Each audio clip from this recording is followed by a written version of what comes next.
O he Vaishnava Thakura Doyara Sagara Edase Karuna Kori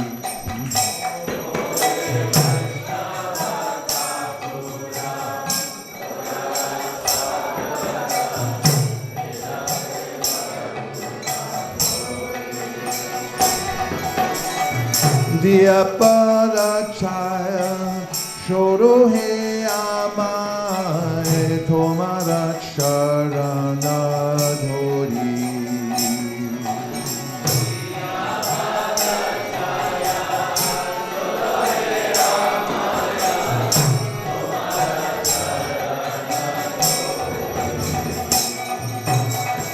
Jaya Bhega Dhoni Jaya Dhosha Shodhi Jaya Guna Deho Dase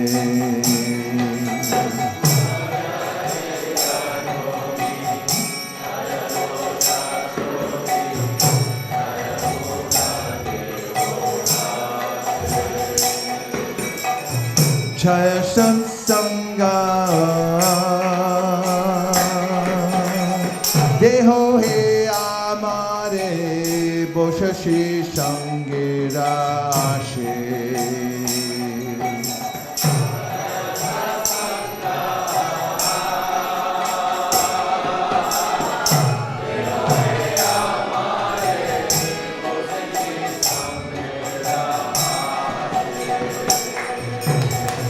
Ekaki aman nahi par balo Hare Nama Sankirtane Ekaki aman nahi par balo Hare Nama Sankirtane Tumi kripa kore Sharabindu diya Deho Krishna nama dhane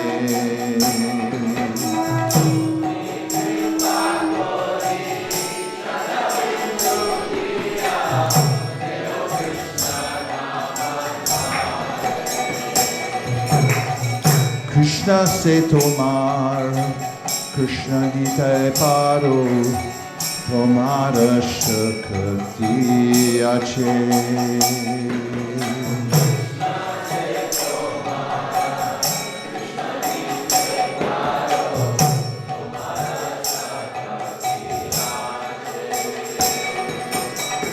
Amito Kanga Krishna Krishna Boli Daitava Pache Pache Amito Kanga Krishna Krishna Boli Daitava Pache Pache Oh hey Vaishnava Thakur Doyara Sagara Edase Karuna Kori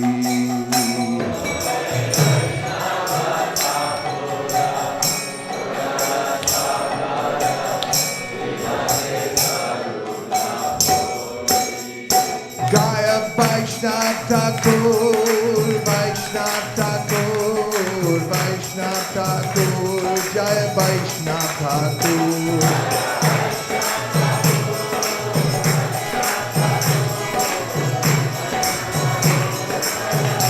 Jaya Jaya Prabhupada Prabhupada Prabhupada Jaya Jaya Prabhupada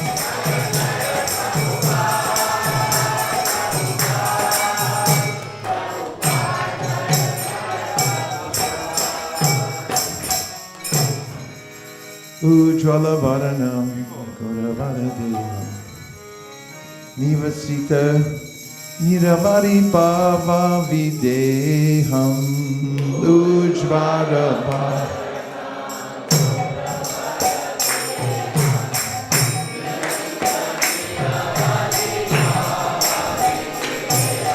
Tribhuvana Pavana Kripayalesham Tam Pranamami Cha Shri Sachitanaya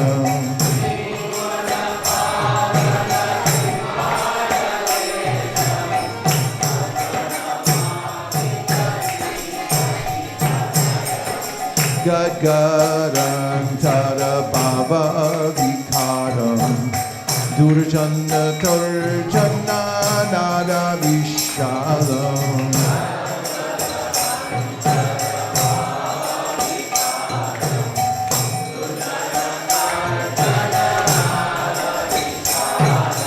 Bhava Bhaya Bhajana Karana Karunam Tam Pranamami Cha Shri Sachitanaya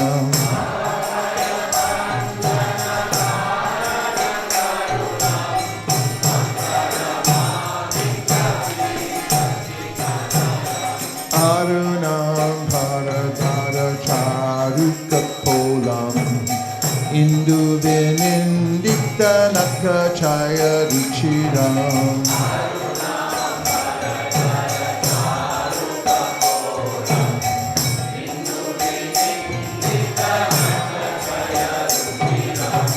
Jalpita Nijaguna Nama Vinodam Tam Pranamami Cha Shri Sachitanayam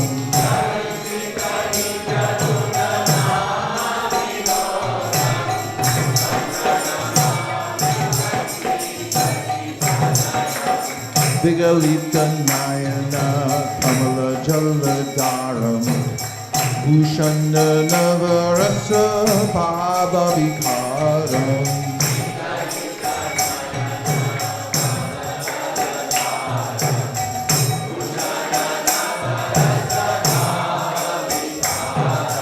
Gandhiyati Mantana Nritya Vilasam Tam Pranamami Cha Shri Sachitanaya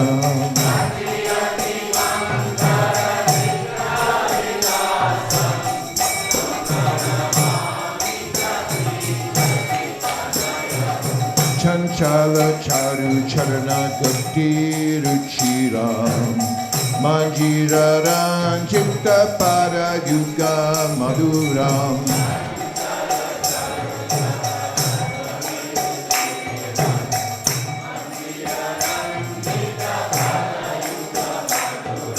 Chandra Vinindita Shitalavananam Tam Pranamami Cha Shri Sachitanaya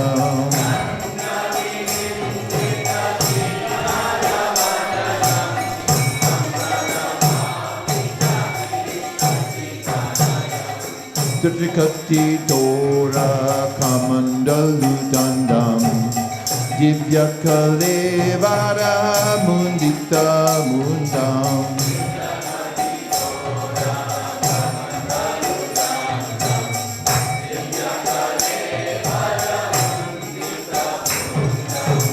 Durjana Kalmasha Kandana Dandam Tamdamami Cha Shri Sachitanaya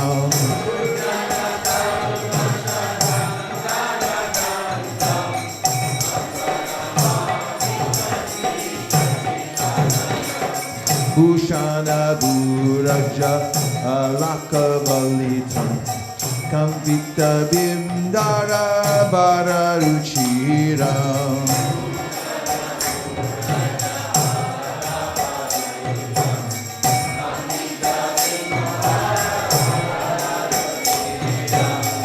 Maya Javira Chitta Ujjvala Tilakam Tam Pranamami Cha Shri Sachitanaya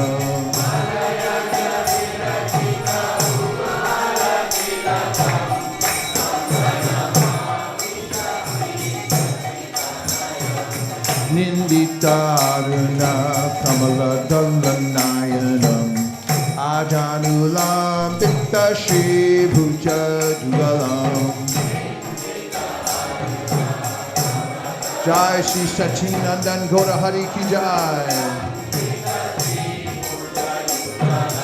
Kalevara Kaishora Nartaka Vesham Tam Pranamami Shri Sachitanayam.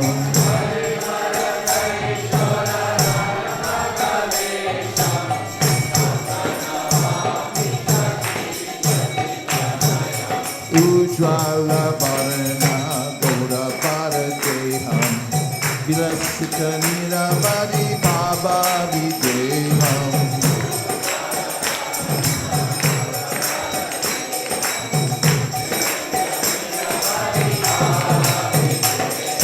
Shri Bhuvana Pavana Kripaya Vesham Tam Pranamami Cha Shri Sachitanayam.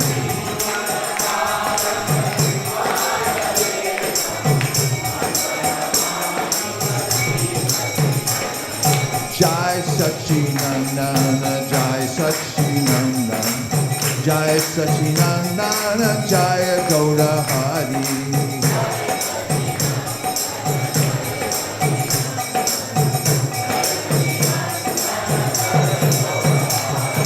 Jai Sachinandana, Jai Sachinandana, Jai Sachinandana, Jai Gaura Hari.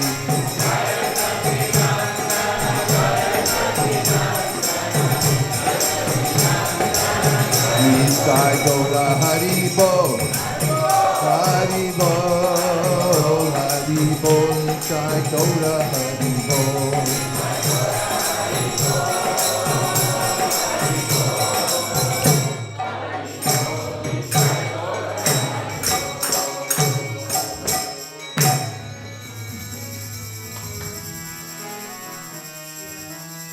Nibabari Shesha Aloka Pradesha Nidrachari Heyutta Jiva Bolo Hari Hari Mukunda Murari Rama Krishna Hayagriva Nrishinga Vamana Shri Madhusurana Prajendra Nandana Shama Putana Katana Kaitava Shavana Jai Dasharati Rama Yashoda Dulala Govinda Gopa Vrindavana Purandara Gopi Priyajana Radhika Ramana Bhuvana Sundara Bhara Ravana Kakara Makana Kaskara Gopi Jana Vastahari Prajira Rakala Gopa Vrindapala Chittahari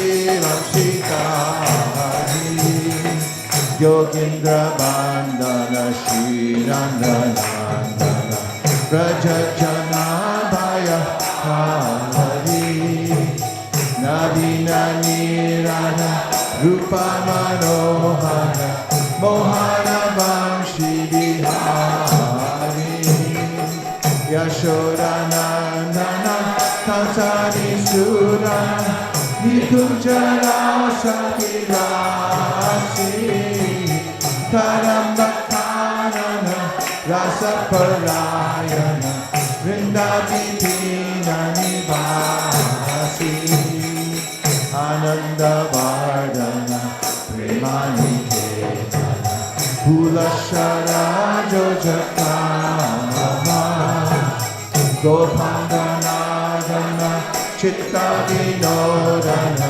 Samasta Gunagana Jamuna Jivana Keli Parayana Manascha Chandra Chakora Nakshudara Sakao Krishna Jasha Rako Vachana Manamo Hare Krishna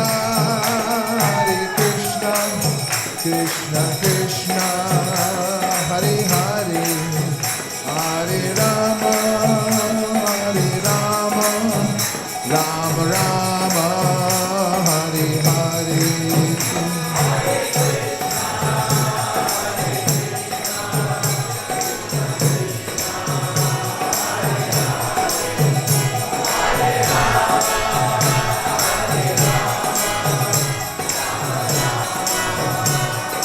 Nitai Gaura Haribo, Haribo, Haribo, Nitai Gaura Haribo.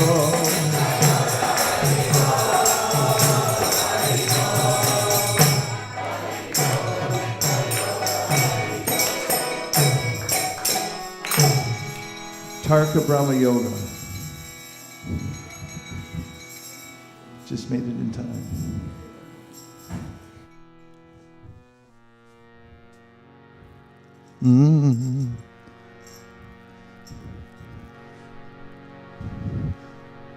Arjunuvacha Kim Tad Brahma Kim Adhyatmam Kim Karma Purushottama Adi Pancha Kim Proktam Adi Daivam Kim Uchit Adi Yagya Katam Kotra Dehesmin Madhusudana Prayana Kale Chakatam Gaya Siniyatatmabi Shri Bhagavan Uvacha Akchakram Brahma Paramam Adhyatmokatnamuchate Bhuta Bhavod Bhavakaro Visargo Karma Samjita Adi Bhutang Sharo Bhava Purushaschari Daivatam Adi Yagyam Haibatra Dehe Deha Vratambara Antakale Chamameva Smaran Mukva Kalevaram Ya Prayate Samadbhavam Yati Nastyatra Shamshaya Yam Yang Vapi Smaran Bhavam Tajatyante Kalevaram Tantame Vaite Kaunteya Sadatad Bhava Bhavita Tasmat Sarveshu Kaleshu Mama Nusmara Yudyacha Mayarpita Manobudhir Mami Vaisyasya Samshayaha Abhyasa Yoga Yuktena Chetasananyagamina Paramam Purusham Divyam Yati Partanu Chintayam Kavim Purana Manusha Shitaram Anurariyam Samanusmadedyaha Sarvasya Dataram Achintya Rupam Aditya Varnam Tamasa Parastar Paranakale Manasa Chalena Bhaktya Yukto Yoga Balena Chaiva Ruvarmaje Pranama Vesha Samyak Satam Param Purushamupaiti Yam Yadakshatam Veda Vidobayanti Ishanti Yadyata Yovitaraga Yadichanto Brahmacharyam Charanti Tate Padam Sangrahena Pravakshe Sarvadvarani Samyamya Manohridhi Narujata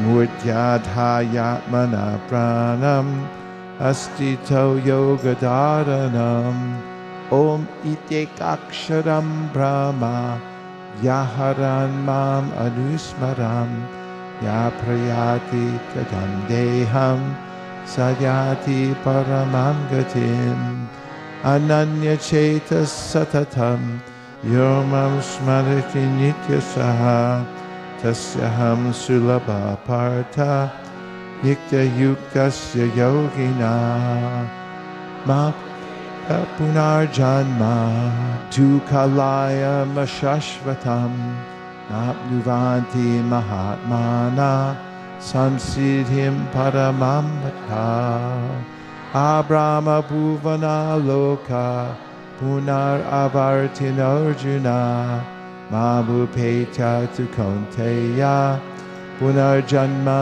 Davidyate Sahasra Yuga Paryantam Arhadyat Brahmano Vidu Atra Sukrastrantam Teho Ratra Vidojana Avyakta Advyaktaya Sarva Pravavantyarharagame Ratyagame Vashirante Tatraivabhyakta Samjake Bhuta Gramasa Evayam Bhutva Bhutva Praliyate Ratyagame Vashaparta Pravavathyarharagame Parastasmat Bhavonyo Vyakto Vyaktat Sanatanaha Yatsak Sarveshu Bhuteshu Nasyatsuna Vinashyati Avyakto Shara Ityuktas Tamohu Paramam Gatim Yam Prapyana Nirvartante Tadama Paramam Mama Purusha Saparaparta Bhaktyalapya Strananyaya Yasyantastani Bhutani Yena Sarvam Idam Tatam Yatra Kale Tvanavritim Avritim Chaiva Yogina Prayata Yanti Tam Kalam Vakshyami Bharatarshava Agnir Jyotir Ahashukla Shanmasa Uttarayanam Tatra Prayata Gachanti Brahma Brahma Vidojana Dhumo Ratris Tata Krishna Shanmasa Dakshinayinam Tatra Chandrama Samjyotir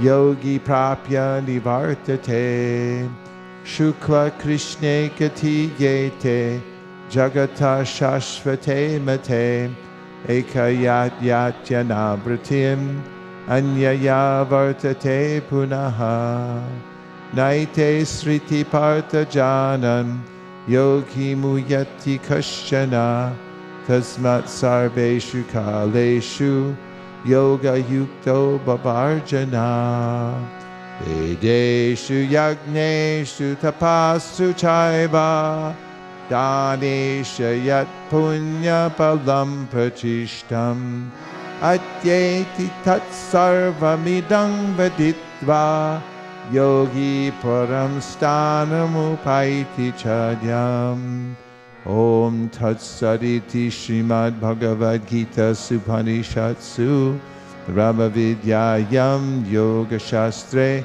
Shri Krishna Arjuna Sambhade Taraka Brahma Yoga Nama Ashtamo Jyayaha Hari Om. Divinity and Divine Service. Vyasuvacha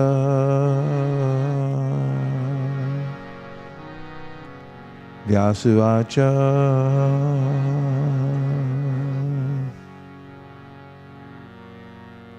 Vyasuvacha Iti Samprashna Samrishto Vipranam Brahmaharshini Prati Puja Vachastesham Pravatum Upachakrame Sutta Uvacha Yam pravachantam adupetam apetakrityam Dvaipayano viraha kartara ajuhava Putreti tanmayataratharavo bhinedhus Tam sarva bhuta hridayam munim anatosmi Yasvanubhavam akila shruti saramekam Adhyatmadhipam atitirshatam tamondam Samsarinam karunayaha purana guyam Tam vyasa sunumupayami gurum muninam Narayanam namaskritya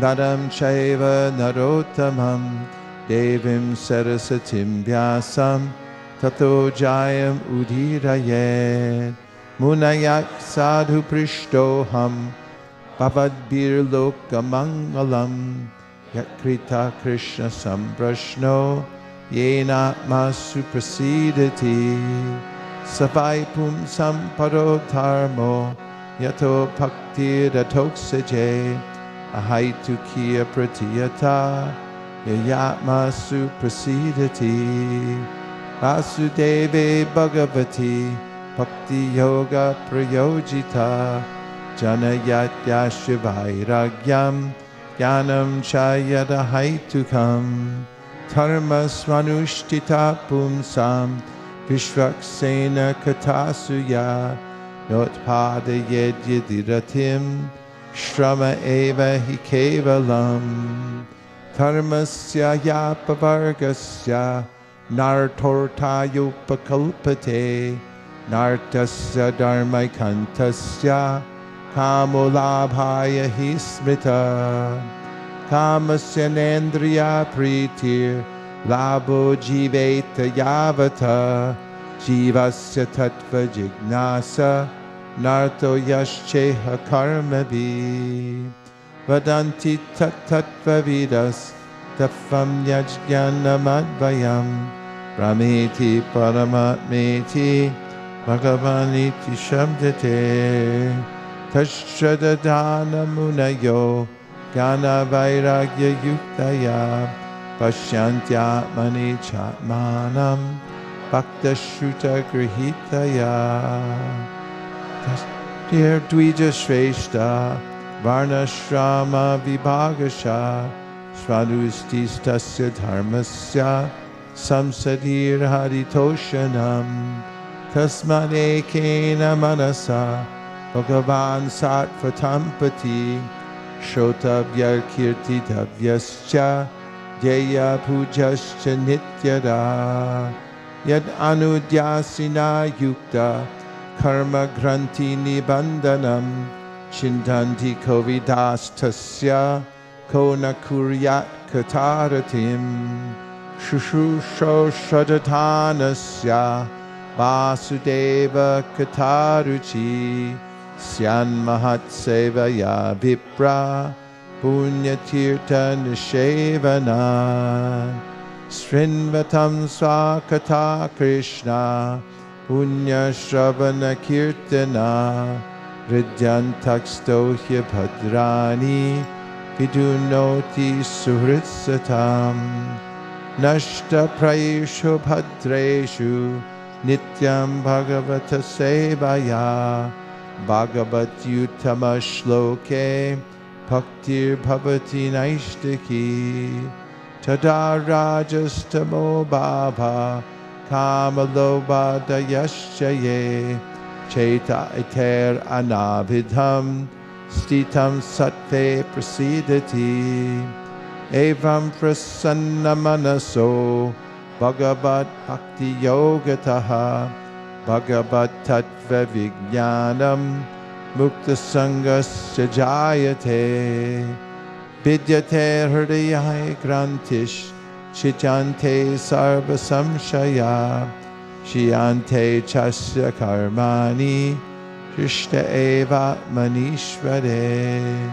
Atovai kavayo nityam Bhaktim paramayamura Vasudeve bhagavati Kurvantyatma prasadanim Sattvam rajastama iti prakritir gunastayar Yukta para purusha eka ihasitate Sityadaye hari vrinshi hareti samja Shreyam sitatra kalu safa tanondrinam su Partivadharano dhumas Tasmad agnistrayimayaha Tamasastu rajas tasmad Sattvam yad brahmadarshanam Pejure munayo tagre Bhagavantam adhokshajam Sattvam vishuddham shemaya Kalpante yenutan iha Mumukshavo kora rupan Hitva bhuta patin ata Narayana kalashanta Bhajanti yanusuyava Rajastama prakritaya Samashila bhajanti vai Pitrir bhuta prajeshadin Shri Aishvarya prajepsavaha Vasudeva paraveda Vasudeva Paramakaha, Vasudeva Parayoga, Vasudeva Parakriyaha, Vasudeva Param Jnanam, Vasudeva Param Tapaha, Vasudeva Parodharmo, Vasudeva Paragatihi, Sa evidam sasarjagre, Bhagavanatma Mayaya, Sadasadrupaya Chasau, Gunamaya Guno Vibhu, Taya Vilasiteshveshu, Guneshu Gunavan Eva, Antak Pravishta Abhati, Vijnanina Vrajrimbrita, Yata Yavahito Vanir, Darushveka Swayonishu, Nani Ahapati Vishvatma, Bhuteshu Chatatapuman, Asagunamayer Bhavir, Bhuta Sukshmendriyatmavi, Swanirmiteshu Nirvishto, Bhukte Bhuteshu Tadgunan, Bhavayat Yesha Satvena,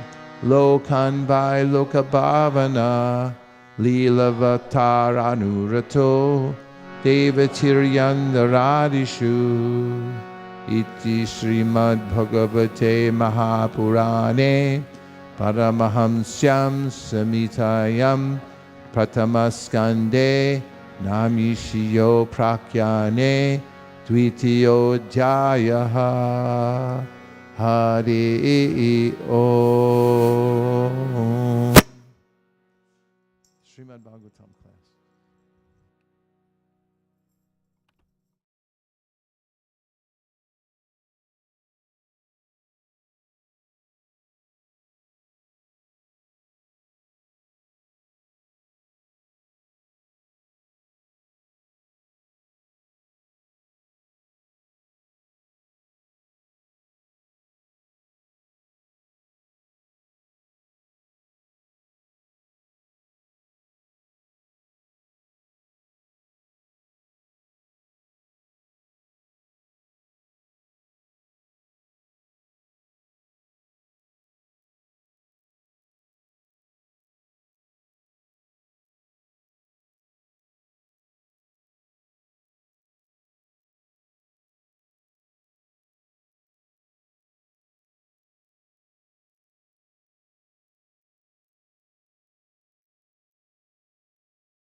Is that brighter than usual?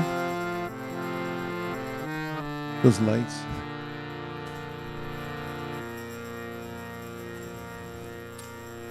Jaya Radha Madhava Jaya Kunja Bihari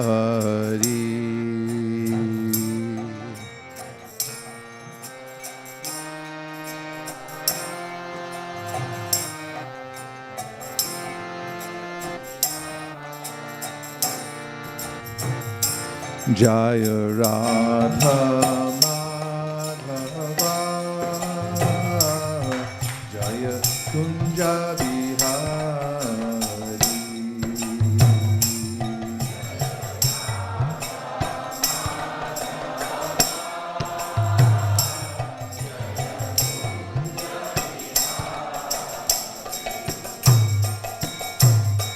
Gopi Janna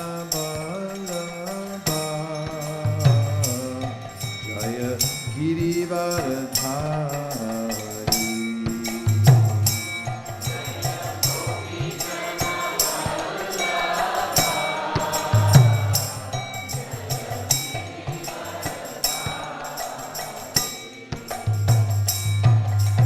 Gopi Janna Vallabha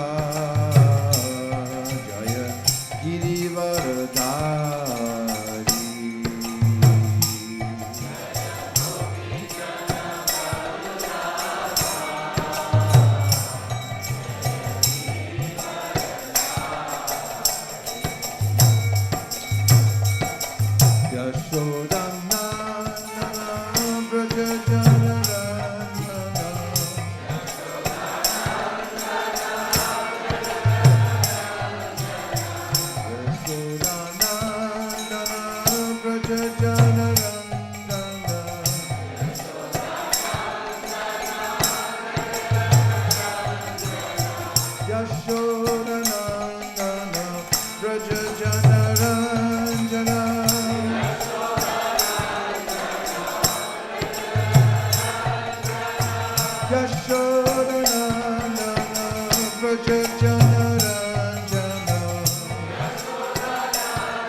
Jamuna Tira Vanachari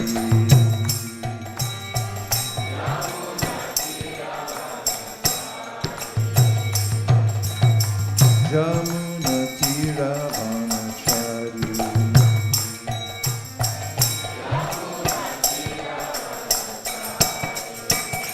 Hare Krishna Hare Krishna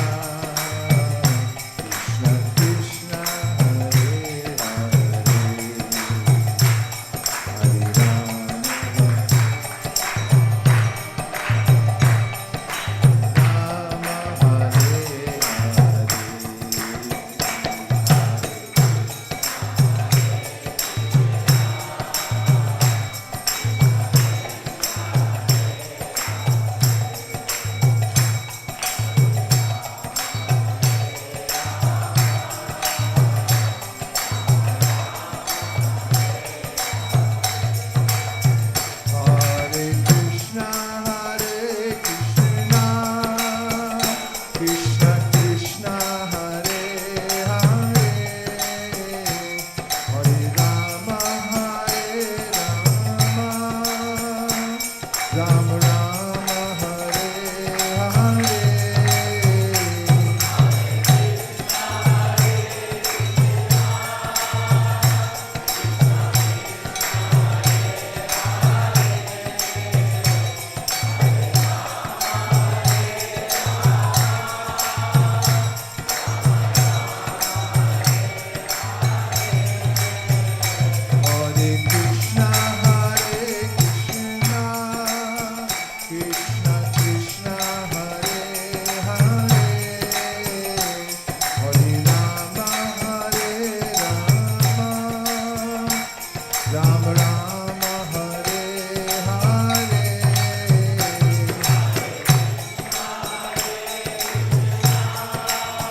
Krishna, Krishna Krishna, Hare Hare, Hare Rama, Rama Rama, Hare Hare.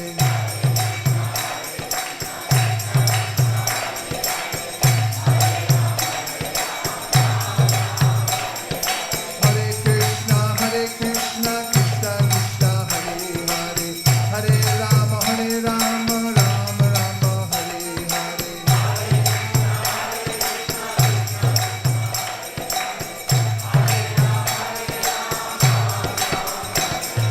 Hare Krishna, Krishna Krishna, Hare Hare, Hare Rama, Rama Rama, Hare Hare. Hare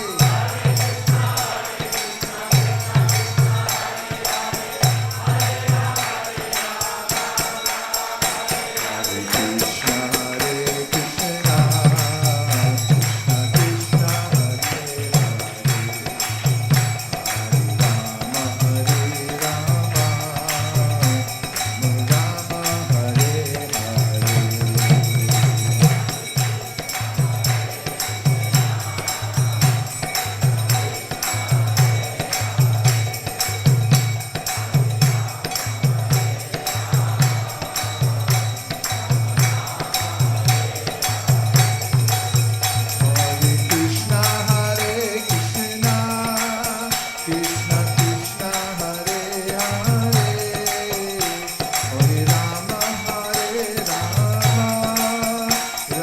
Rama, Hare Hare. Hare Krishna,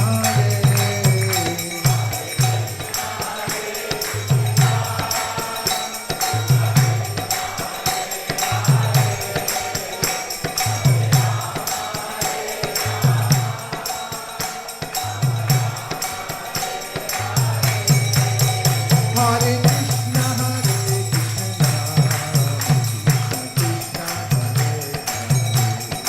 Rama Rama,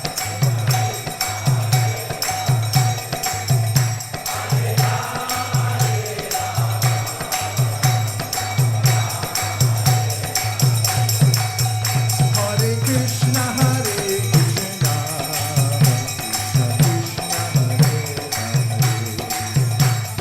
Rama,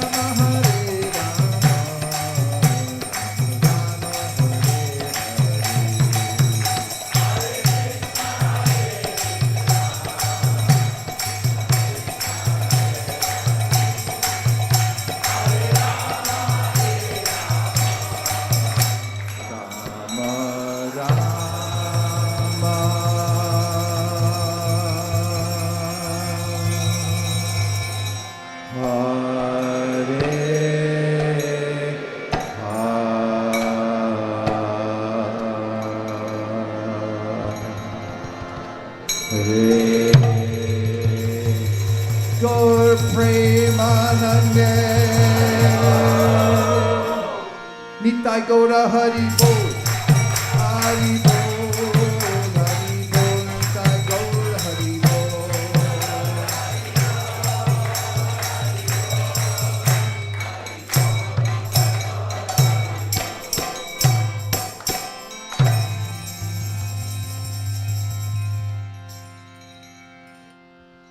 Om Namo Bhagavate Vasudevaya. Om Namo Bhagavate Vasudevaya.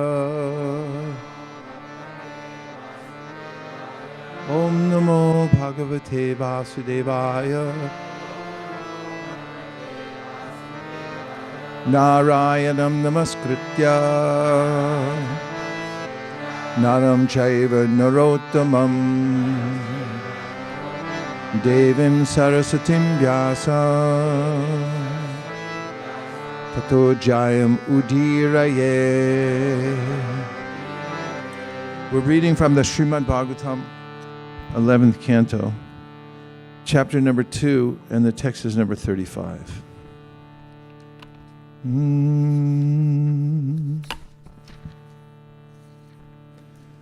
One of the longest purports in history, of which we'll enter into some.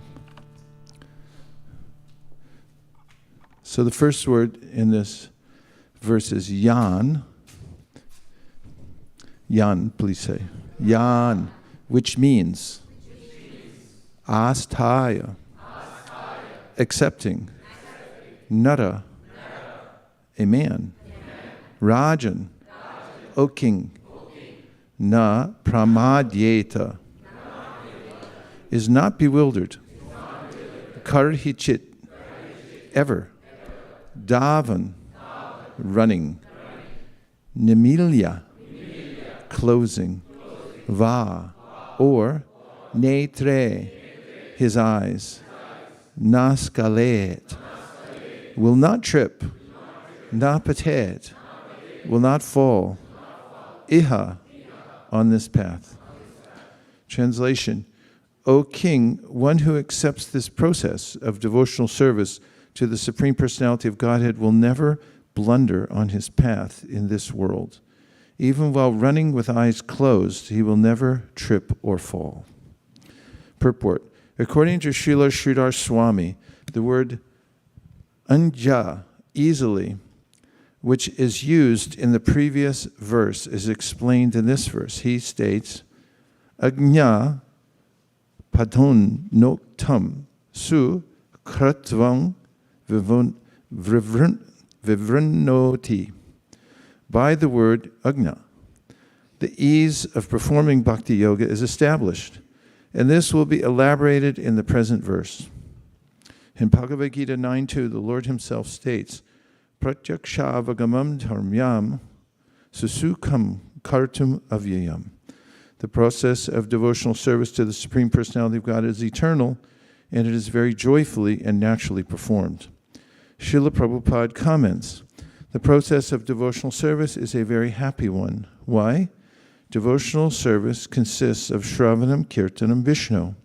So one can simply hear the chanting of the glories of the Lord, or can attend philosophical lectures on transcendental knowledge given by authorized acharyas. Simply by sitting, one can learn. Then one can eat the remnants of the food offered to God. Nice, palatable dishes. In every state, devotional service is joyful. One could execute devotional service even in the most poverty-stricken condition. The Lord says, Patram pushpam palam. He is ready to accept from the devotee any kind of offering, never mind what. Even a leaf, a flower, a bit of fruit, or a little water, which are all available in every part of the world, can be offered by any person, regardless of social position, and will be accepted if offered with love. There are many instances of this in history. Simply by tasting the tulsi leaves offered to the lotus feet of the Lord, great sages like Sanat Kumar became great devotees. Therefore, the devotional process is very nice, and it can be executed in a happy mood. God accepts only the love with which things are offered to him. The essential point to be understood here is that when a living entity surrenders to the Supreme Personality of Godhead, he tells the Lord, My dear Lord, although I am most sinful and unqualified, and for so long have been trying to forget you, now I am taking shelter of your lotus feet. From this day on, I am yours. Whatever I possess, my body, mind, words, family, riches, I am now offering at your lotus feet. Please do with me as you like. The Supreme Lord Krishna has repeatedly given assurance in Bhagavad Gita that he will protect and redeem such a surrendered living entity, bringing him back home, back to Godhead, for an eternal life in the Lord's own kingdom. Thus, the qualification of surrendering to the Lord is so great and spiritually potent that even if a surrendered soul is deficient in other aspects of pious life, his elevated status is protected by the Lord himself. In other processes, however, such as yoga, because one depends on his own determination and intelligence and does not actually seek shelter of the Lord, one is subject to fall at any moment, being protected only by one's own flimsy, limited potency. Therefore, as stated in Srimad Bhagavatam 10.2.32, Aruya Krichrena Param Padam Tata Patantyado Nadrita Yushmadangraya.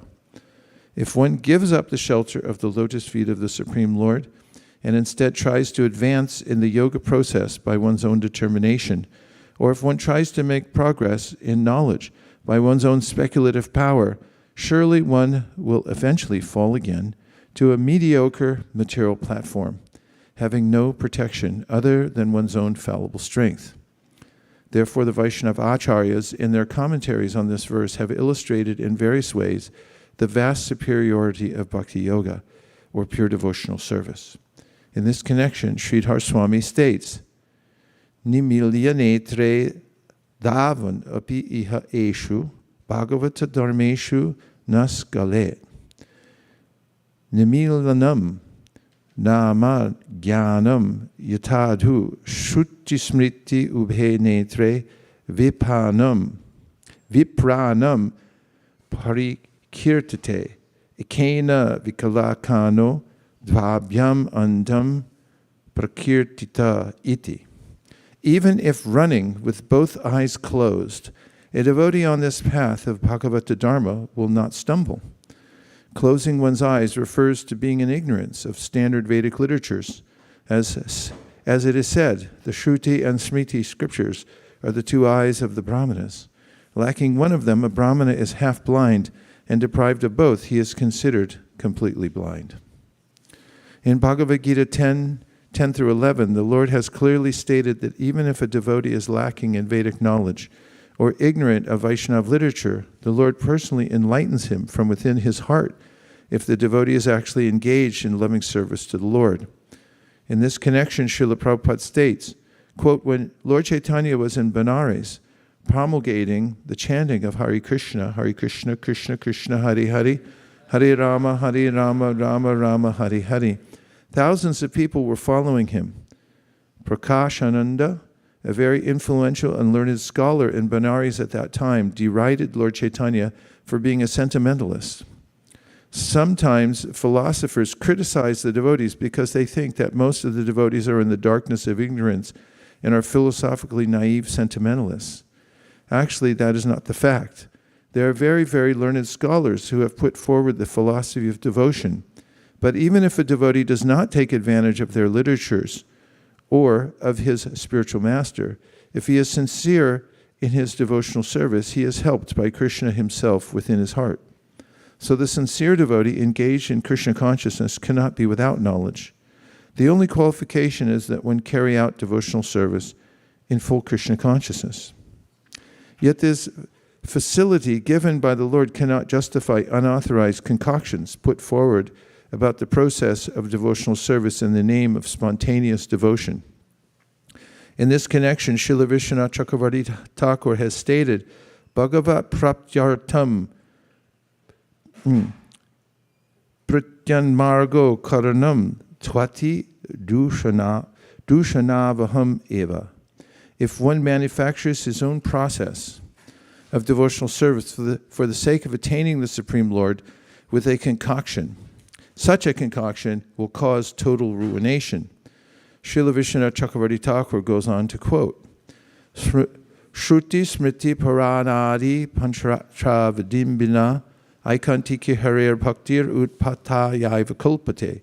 If one's so-called unalloyed devotion to Lord Hari does not take into account the regulations of Shruti, Smriti, Puranas, and Pancharatra, it is nothing more than a disturbance to society. In other words, even if one is not learned in the Vedic literatures, if he is engaged in the loving service of the Lord, he is to be accepted as a pure devotee.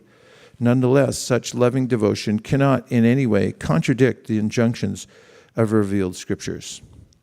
Such groups as the Prakrita Sahajas ignore the standard regulations of Vaishnava Dharma and engage in illicit degraded activities, dressing as Radha and Krishna in the name of spontaneous devotion. They claim that because such spontaneous devotion is revealed by the Lord himself, they need not refer to standard scriptures. Similarly, all over the world, there are pseudo-religionists who manufacture their own processes and claim they are receiving knowledge from the Lord himself within their hearts. Therefore, it is very important to understand, as stated here, that spontaneous revelation by the Lord within the heart is meant not to alter the eternal process of devotional service to the Lord, but to give a supplementary facility to a sincere devotee who is ignorant of revealed scriptures. In other words, the revealed scriptures describe the eternal process of service to the Lord. Since the Lord is eternal and the living entity is eternal, the process of their loving relationship is also eternal. The Lord never changes his essential nature, nor does the living entity. Therefore, there's no need to change the essential process of loving service to the Lord. Special revelation by the Lord is meant to give scriptural knowledge by other means, and not to contradict scriptural knowledge. On the other hand, Srila Vishwanath Chakravarti Thakur has stated that if a devotee is executing all the basic principles of Bhakti Yoga and advancing in devotional service, such a Vaishnava should not be criticized for neglecting the secondary procedures. For example, His Divine Grace A.C. Bhaktivedanta Swami Prabhupada established hundreds of spiritual communities in the Western countries for practicing Krishna consciousness. The devotees in these communities give up all illicit sex, gambling, intoxication, and meat eating, and constantly engage in service to Krishna. Such followers of Srila Prabhupada are able to make wonderful spiritual advancement and convert many thousands of people to the process of devotional service. In fact, all the faithful members of ISKCON who follow the standard regulations remain free from the material contamination and make visible progress in going back home, back to Godhead. Such members of ISKCON cannot possibly execute all the details of the Varnashrama Dharma system. In fact, many Western devotees can barely pronounce Sanskrit words and are not very expert in performing elaborate sacrifices based on chanting of mantras and offering of oblations. But because they are executing all the essential principles of Bhakti Yoga, by giving up material sense gratification and constantly engaging in loving service to Krishna, their position is guaranteed both in this life and in the next. We have seen many sophisticated Sanskrit scholars and learned experts in the details of Vedic sacrifice who can hardly even follow the basic principles of human life, namely no illicit sex, no meat eating, no gambling, and no intoxication. Such brilliant scholars and ritualistic performers are generally seen to be attached to a materialistic conception of life and are fond of mental speculation. Although in Bhagavad Gita the Lord himself has given perfect knowledge for all time, such so-called scholars consider themselves more intelligent than the Lord and thus speculate on the meaning of Vedic literature. Such speculation certainly constitutes a fall from perfect spiritual life, and what then is to be said of materialistic fruitive activities, which are illusory in every sense of the term? The transcendental devotees are able to remain aloof from the pollution of fruitive activity and mental speculation. And that is the essential purport of this verse. Srila Vishwanath Chakravarti Thakur has warned that the words yan asthaya indicate that the exalted status of a Vaishnava can never be accorded to one who is not following the basic regulations of Bhakti Yoga, nor can it apply to one who is sometimes serving Krishna and sometimes serving the illusory energy Maya by mental speculation or fruitive activities. Srila Bhaktisiddhanta Saraswati Thakur has concluded, in all dharmas other than Bhagavat Dharma, one must consider the conditioned soul's qualification. But a soul surrendered to the Lord is never confounded by error, even if unqualified in all other respects. His feet never stumble and he never falls.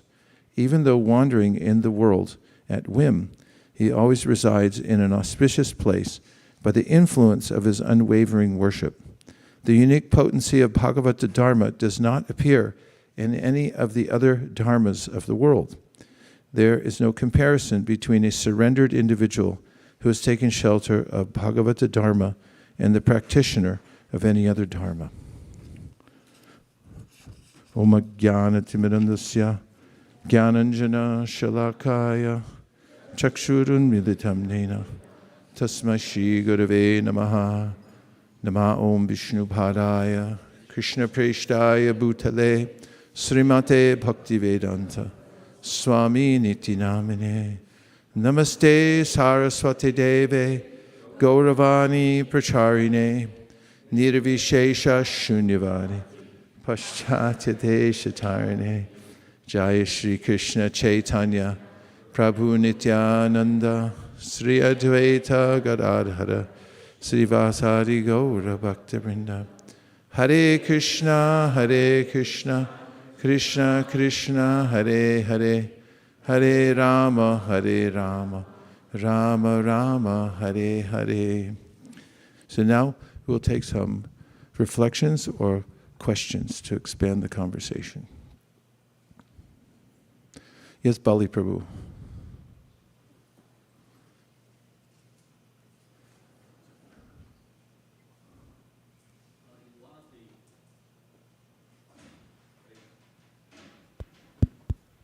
Hare Krishna. I think in one of these purport, there is a statement mentioned, then one can like discharge devotional service in full Krishna consciousness. So, what does it mean? Means devotional service means itself is bhakti, and again Krishna consciousness. So, could you please explain? Because Prabhupada many times said about Krishna consciousness, and there is 20 different definitions comes in different purport about what he tries to say Krishna consciousness. Sometimes say morality is also Krishna consciousness. So what does it mean in this context? Well, as you've pointed out, there are different degrees of absorption, and it really has to do with our state of heart, the Shraddha. Shraddha Shabde Vishwas Kahe Sudha Danishjoy Krishna Bhakti Koila Sarva Karma Krita Hoy. This conviction or strong faith. And let's just look at the word for a minute, Shraddha. As we say faith, and that may also sound amorphous and hard to understand. It's like faith, what is that? It's non-scientific. But Shraddha, Shrad means the heart, and Da is an active verb. It means where you place something. We can appreciate that because we're always placing our heart somewhere. Do you ever find that? Your heart's going somewhere and you go like, hey heart, what are you doing way over there?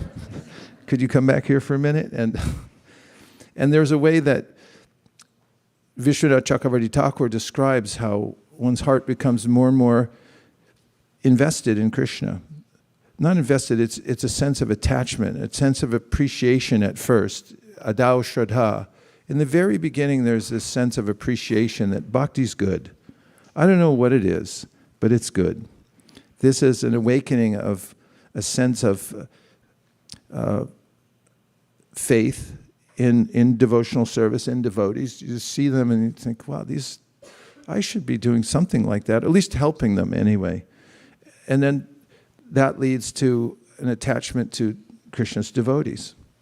Because when we see somebody in whom we recognize our ideal in life, then we want to be around them. And so we move heaven and earth, get on a bus, whatever it takes, and we say like, hey, how'd you get here? It's like, I took the bus. You took the bus. You must really want to be here. And it's like, yeah, I just want to sit with you guys and just hear what you have to say. And this is a sadhu sangha. And gradually through sadhu sangha, by getting attachment to devotees who are Krishna's expansions, then one starts to emulate what they do. This is natural also. Whomever we hang out with, that's the habits we're going to pick up. Whatever they do, we do. Monkey see, monkey do. Everyone's aping somebody else here in this world, and they're looking, I want to be like that person.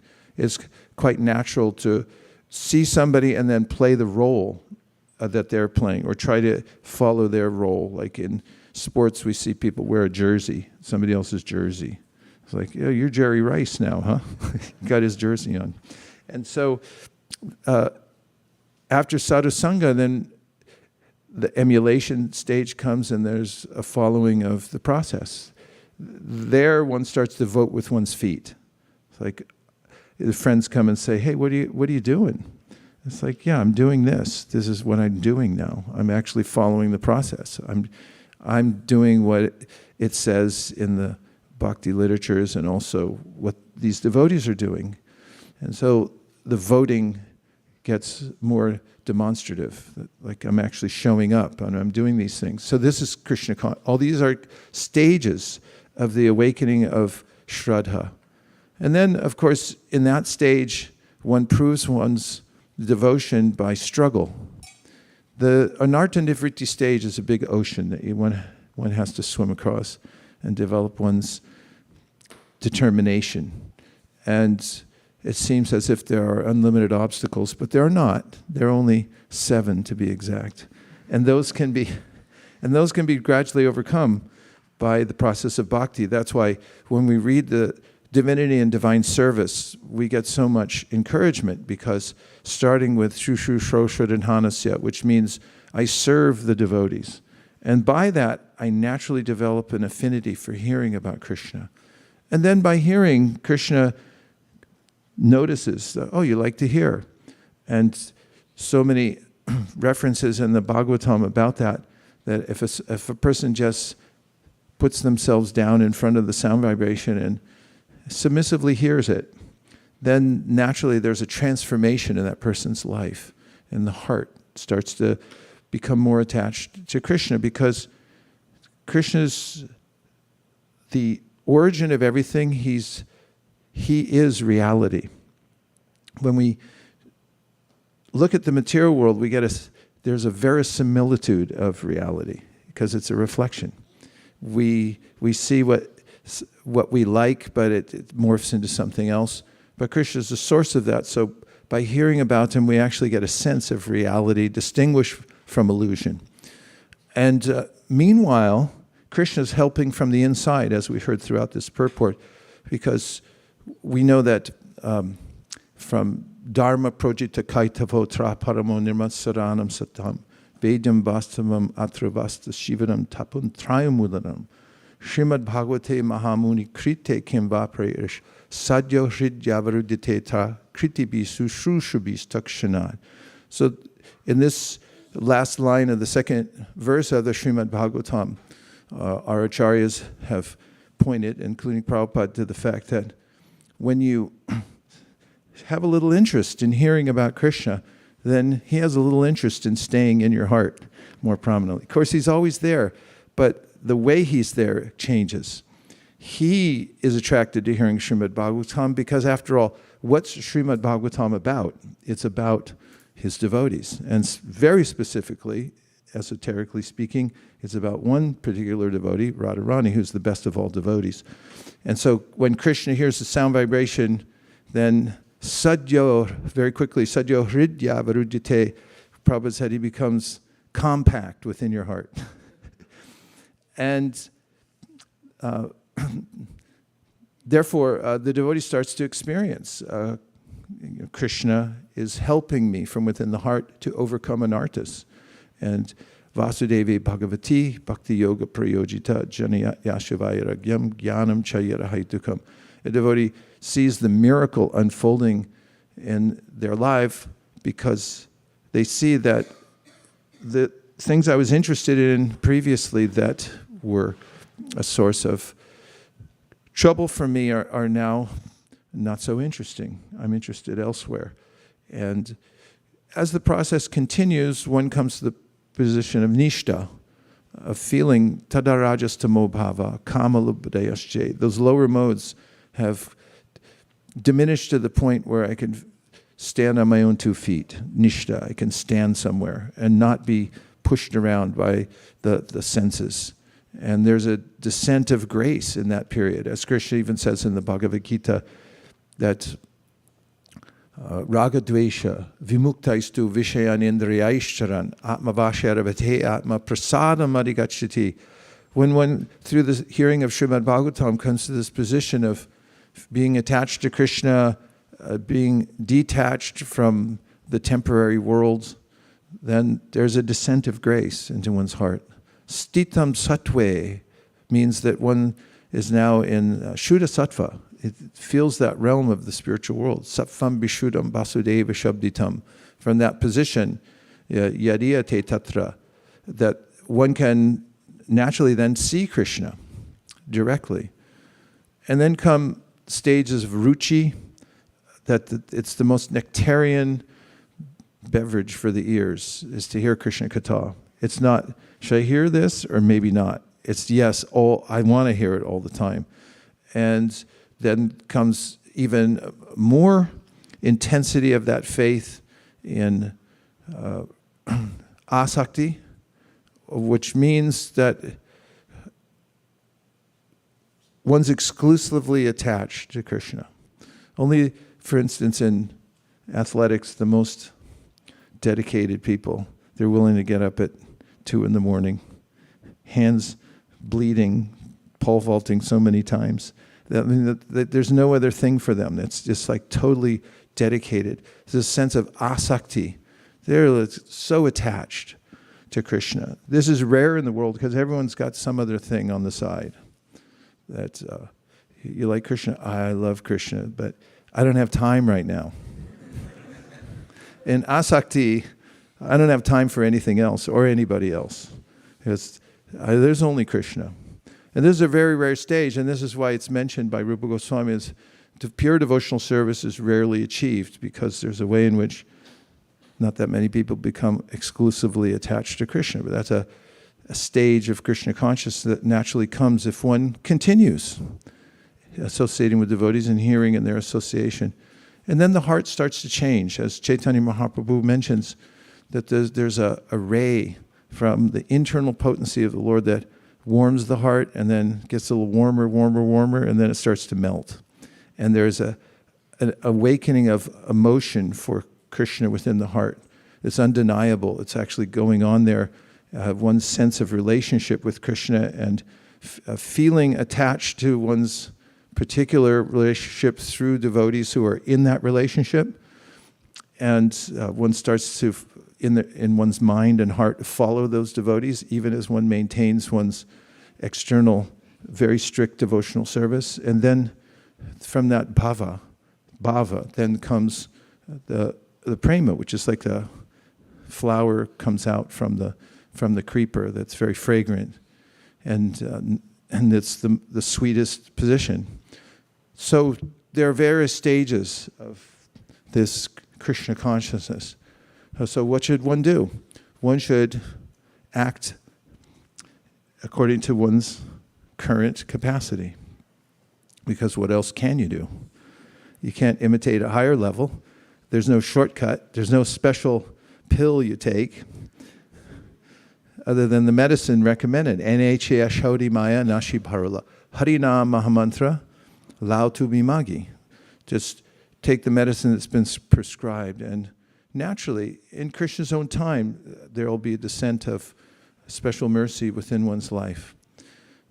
All of the devotees who are on this path at any level are considered pure devotees.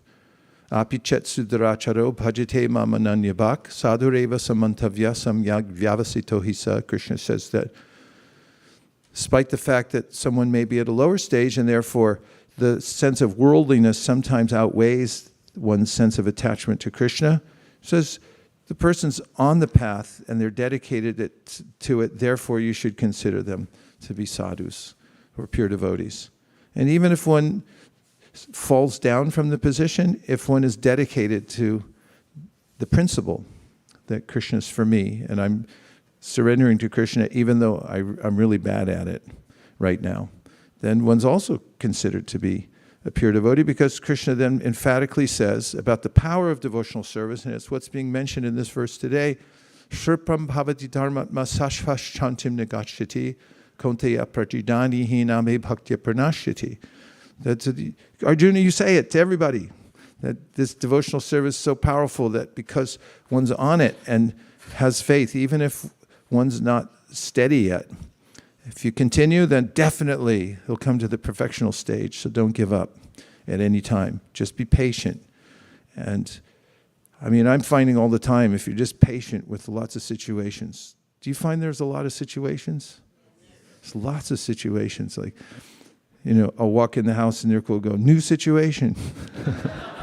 Good, add it to the list.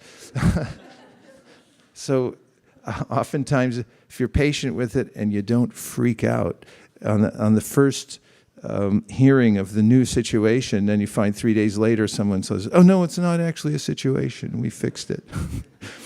And ultimately, Krishna fixes everything if we're just patient and apply ourselves with what we have right now, ever so gradually, or maybe by quantum leaps of discovery. It depends. Everybody's path is different.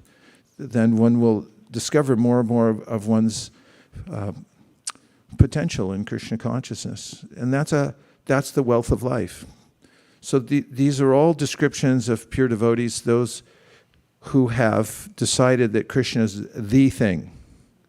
When we did our meetup.com and we invited people to come, we were having programs at Hansapriya's house, and they were called Krishna Life. That was our name we invented. Somebody else took it. But Krishna Life, which is fine. Krishna Life, and we had people come over, and they would, we just talk to them about Krishna consciousness, have a little kirtan.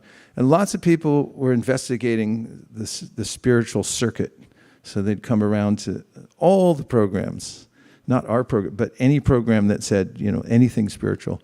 And so they come in and they really appreciate the program, and Krishna's a thing. It's one of the things. But then when one comes to the Shraddha, then one's vocabulary changes. Krishna's not a thing, Krishna's the thing. And it's reasonable too, it's not just fanaticism. If you analyze the Bhagavad Gita and the Srimad Bhagavatam, it's pointing to something specific. And this was, Prabhupada had many conversations with people who had some faith in God, but he wanted to bring them to a more pointed understanding that if you want the fruit of this, then please come to a clear understanding of who God is. Because if your understanding of God is amorphous, and you say, well, it doesn't matter, Prabhupada would say, no, it does matter, because you can't love the sky.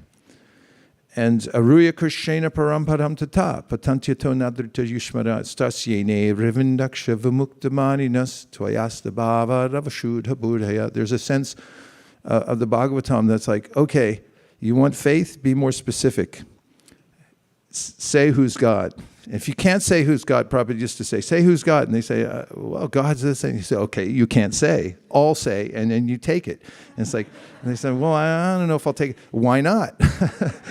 You don't have an idea. Here's the idea. It comes from authorized sources. Who else are you going to take except Shukadeva Goswami? You want somebody else? Try to find somebody else better. And if you come to that, then yene ravindaksha vimuktamaninas. Yeah, there's somebody that has a face. There's a face there.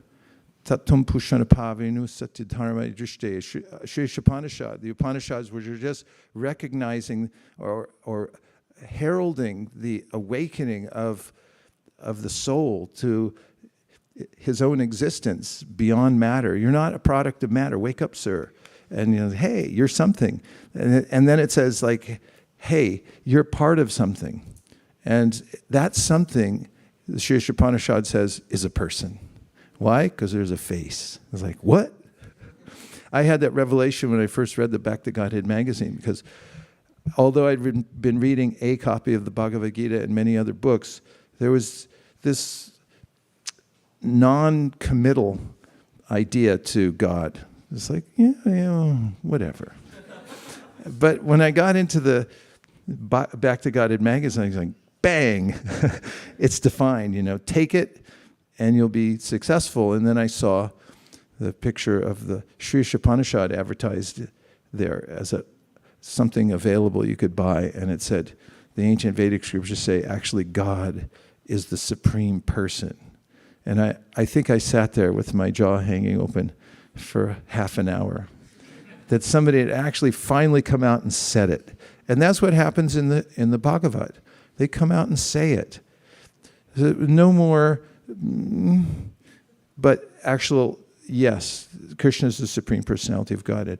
Okay, if you don't agree with it, then give us your idea. I don't have an idea. Then take it.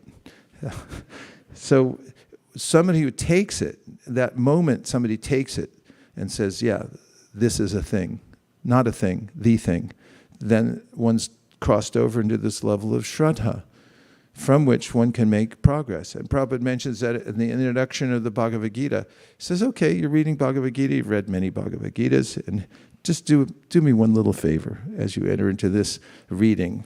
Accept Krishna as the thing. He's God, and he's going to speak to you now. And just suspend disbelief for about 3 days while you read this book. Just do a little thought experiment and see what happens. And that could be, for those who are attached to staying in the material world, a big mistake. Because once one goes there, then it becomes so clear that, just like Radhesham Prabhu's presentations. Now, the devotees in Pune, under the leadership of Radhesham Prabhu, who's a regular genius and a spiritual genius, has created a series of teachings so that when students come and they watch them, and I don't know how many he has, but I think it's like 7 or something, a series of 7. And the devotees there have seen it so many times that if someone comes to the 1, 2, and 3, then they know the ones that come to 4, 5, 6, and 7 are going to become devotees, because 1 through 3 shatter all the obstacles that one may have, answer all the doubts completely, so that then you have this existential decision that, am I going to surrender or not? It's like, maybe I'll put it off. So you just don't show up. Because if you do show up, then you said, like, okay, I accept this, I'm in. Ananta Prabhu.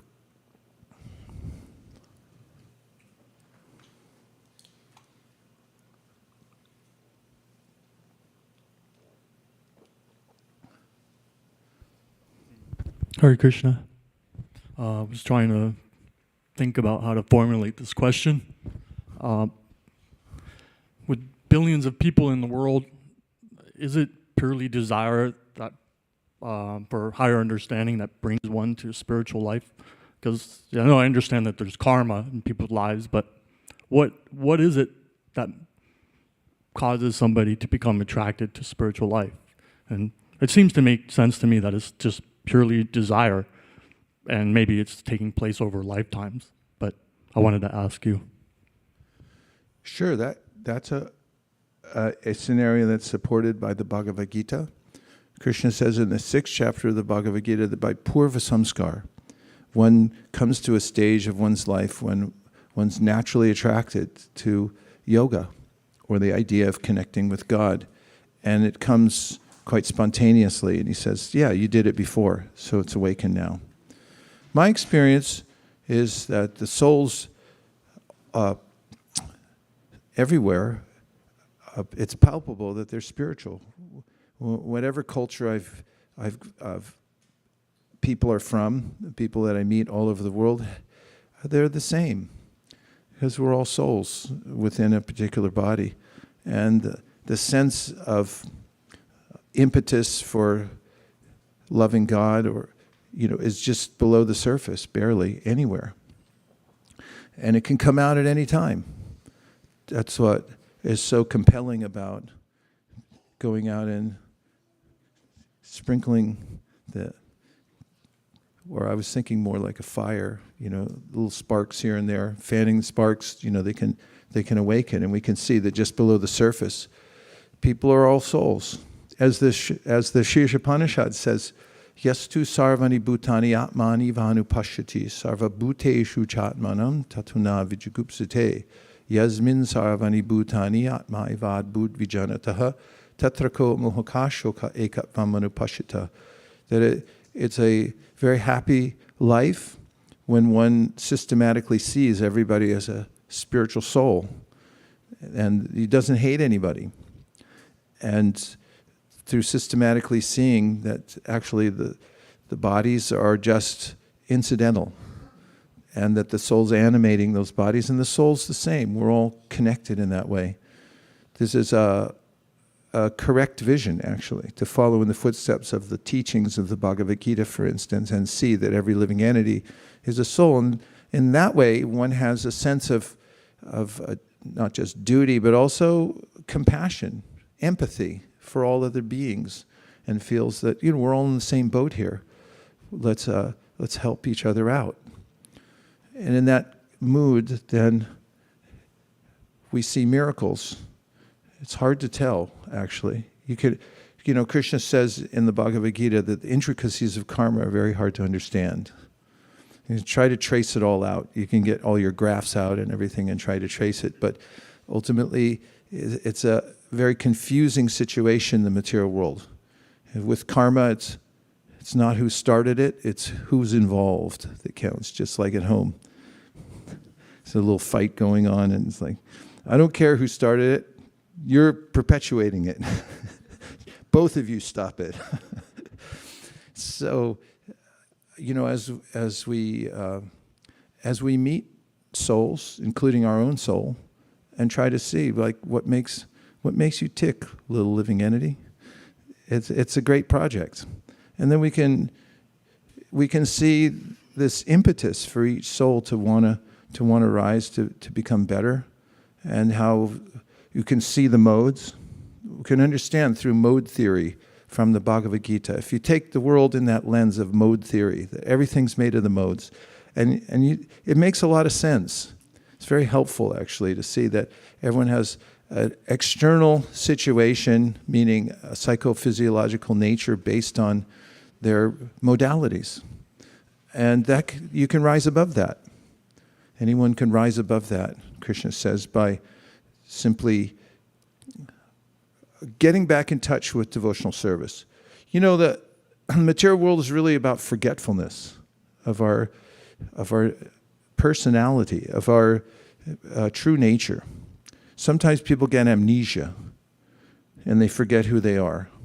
There was a famous recording artist, Jan and Dean. You guys have never heard of him, I guarantee you. Jan and Dean, 60s. Not that I was a big fan, but I do remember him. Jan and Dean, and one of them, just like a regular hotshot rock and roll star would do, had a major car accident in his fancy car, driving too fast, and then had a head injury and got amnesia. And one of the ways that they brought him back to remembrance of his actual position, because he forgot who he was. That's amnesia. Who are you? I don't know. I don't know where he came from. They played some of his music. And I was like, oh yeah, I remember that. And so there's a way that we can forget our connection with Krishna, but just by hearing the sound vibration from that realm, we can remember again who we are. Malini. Not that I know that was a very roundabout answer, but... Hare Krishna, Prabhu. Prabhu, I really like the purport from that verse that you read, especially the way it started. It says that ease of devotional service, and how it said that you can just offer a leaf, a fruit, a flower. And then also it mentions something about how even though if the practitioner is deficient, Krishna actually protects them and provides whatever is needed. So I was just thinking that we were just reading the 9th canto with a big list of names and a lot of different fall downs up and everything like that. I was wondering, what is that Krishna wants us to learn from this one? And then I just noticed that even though some people were very materially attached, like Yayati, so much so that he actually took the youth of his own son because he wanted to enjoy. But in the end, he realized, and then he corrected himself and became a devotee. So Krishna only noticed that part, that he wanted to surrender to Krishna. So much so, not that, okay, if you're saying I'll let you in, so much so that his own son is, Krishna chose that dynasty to appear in this world. So I was just thinking how much is Krishna's merciful nature, that even though you may be the most fallen, but if you just had that one inclination that, oh, I want to surrender to you, Krishna just accepts that. So I thought this verse was very... That's a theme throughout the Bhagavatam, how Krishna takes the good, and as you mentioned, Prabhupada said, you can do it anywhere in the world with the simplest of resources, patram pushpam phalam toyam, just the the sentiment, the feeling that let me offer something. And sometimes it comes more naturally when we're frustrated, because when there's a slight bit of optimism about putting everything together in the material world, and then it's not really going the way I thought, and there's a tendency to remember that I'm not the controller, and then reach out to Krishna. And it's always meaningful. It always counts when we have that sense of dependence on Krishna. And if we can articulate it, then it could change our life with one pronouncement. I was thinking about the word evoke. It has the word vak in it. How do you make things come out? Evoke has evolved it to mean that you make something appear. He evoked the presence of such and such. And how do you do it? With your voice. And it's there's a way in which if we get in touch with our sincerity, if we're confused about life or even Krishna consciousness, and we just say, Krishna or whomever, please help me. Like Gajendra said that when he got really entangled. I mean, he was a king and then he was an elephant. How do you like that? Albeit the king of the elephants, he still had that Ishvar Bhav. Here I come. He liked the sound of all the branches breaking under his feet. I think that's why people wear boots sometimes and clunking down the streets. Like, hey, I'm here. Watch out. There's that sense. But then he went from that to total helplessness by being grabbed by some apparently monstrous living entity, just mostly teeth in that creature. And then going to that sense of, oh, what do I do now? Okay, God, please help me. And he didn't even have a clear idea about God, but he had that mood that I'm helpless and I want help. And in the Bhagavad Gita, just following up on what you're saying, Krishna mentions, okay, there's different kinds of people. Chaturvida bhajante mam jana sukritino arjuna, arto jignasa artarti jnani cha bhartarshaba. 4 people, kinds, categories, he says, reach out to me for different reasons. They want wealth, they're in anxiety, they're a little inquisitive and so forth. And he said they're all good because they're reaching out. Better than the aforementioned people who, he said, they wall themselves off in various ways. Philosophically, they have this sense of no God, anything but God. And I remember being in New York and going to Harinam. It's a great city for Harinam. In fact, when we lived on 26 2nd Avenue, we used to just go out the door and then we could walk with a big Harinam party down to Times Square. And then even recently staying in the Brooklyn Temple, we'd go out and we'd walk down the street. And I remember one day we had a Harinam. It was so joyful. It was so powerful. You couldn't deny it. I mean, if you were anywhere near it, even the most stoic of people would suddenly smile and they're like, okay, I admit it, this is nice. But then we went by some crew and they were lifting boxes and lowering them into one of those basements, how the sidewalk opens up. I noticed that, I was just noticing everyone's affected by this. It's too powerful to deny. And then these guys, they pretended like it didn't happen. They were so fixed in this sense of keeping up a force field that like, just pretend it's not there. And I was thinking how that's the choice of the soul at every minute. You can wall yourself off and just say like, yeah, I'm not gonna acknowledge it. And then Krishna says there's different ways people do that. How does that verse start? Just before Chaturvida bhajanti mam. Namam duskrituna buddha. Prapadyante naradama. Maya pritagyana asuram bhavamashita. So Krishna's got it all mapped out. Here's the kind of people loading boxes and they figure out, nope, not going to let it in. And the other people is like, all right, I know I'm being foolish about this, but I need a little money. God, can you help me out? And Bhagavatam then goes into this akama sarva kamova moksha kama udaradi divrena bhakti yogina yajeta purusham param. Bhakti so nice. Okay, come on, everybody, just admit it, that you're not the controller, and be open to just the simple act of being submissive and saying, I need help.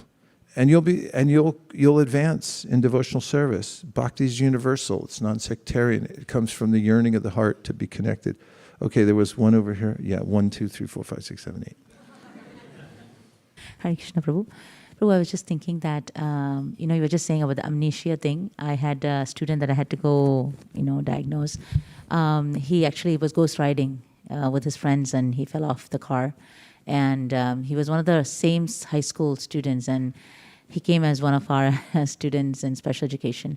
And I was just remembering that how everything was okay, and all of a sudden you do something, and then you're lost. So I was also remembering in that context that some of our kids came to Bascom Avenue Temple, and you sang you did Harinam kirtan there, and they all loved it so much. And there was one child who was actually blind, and she really liked it a lot. And there was another one on a wheelchair. After we got back, I told them that we will do this once a while so that it's kind of a yoga practice. They loved it so much. But I couldn't, of course, explain to them who Krishna is and things like that. But one of the kids, he came to me and he said, I want to know more in detail. He couldn't talk, but he was using an iPad with a stylus, and he was asking me. He kept asking me 2 times, and I was just thinking that I'm going to give him Veda base. I gave him the Veda base, and he started reading about Krishna. He did so much. I mean, that one kirtan that kept ringing in his ears, he would chant continuously. A year later, he passed away. I was just thinking in my head that, there was a reason that, all of a sudden my teacher said, our center is just opposite, and kids can go for a community outing and then learn the yoga system. She's like, yeah, of course. It was a yoga day or something that day. So, and it was also Gaur Purnima. I can't remember, but it was Gaur Purnima in the temple. And so you were there. So I was just thinking that how, we're all amnesic in this material world, and then you suddenly hear the Hare Krishna Mahamantra. For some of them, it just bang, gets in their head, and they keep talking about it over and over again. So 2 of them were absolutely fascinated, and they kept singing it. Every day they see me, they will sing it once for me. So I was just thinking about that kid, and I really hope that Madan Mohan is going to, of course, protect him. Haribol. That goes back to how it's just there below the surface all the time, because it's reality. Our involvement with the material world is tenuous. We never actually touch the material energy. Asango hyayam purusha. It's a very superficial connection, and when the reality comes out by a strong sound vibration, then somebody can actually remember who they are. Okay, I just repeated what you said. Okay, go ahead.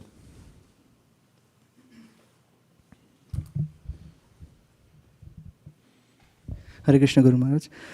So I had this question when we read this verse, that what does it mean to walk with eyes closed and never trip and fall?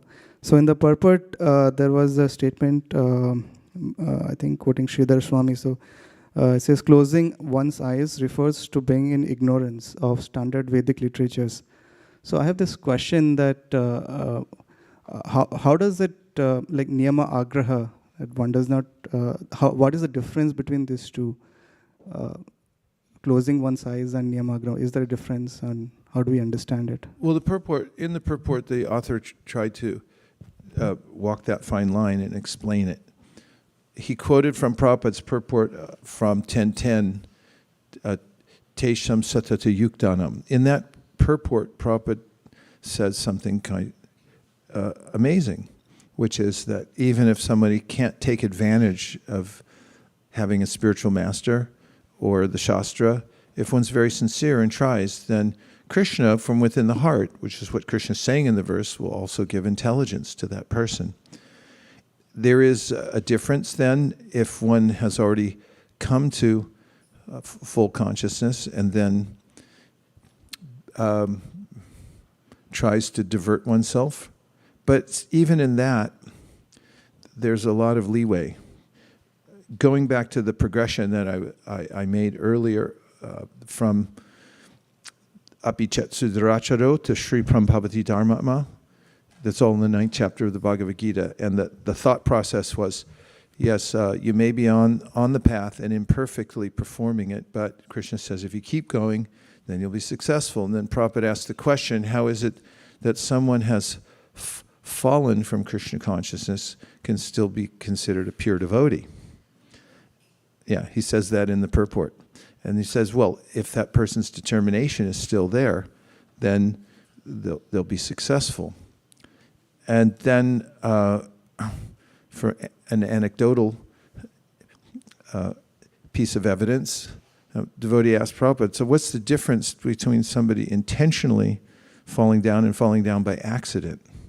We find in the Srimad Bhagavatam of Jamil, and it's accidental. But there was some thought process there too, so how do you figure it out? So Prabhupada gave his definitive answer. He said, if they come back, then it was accidental.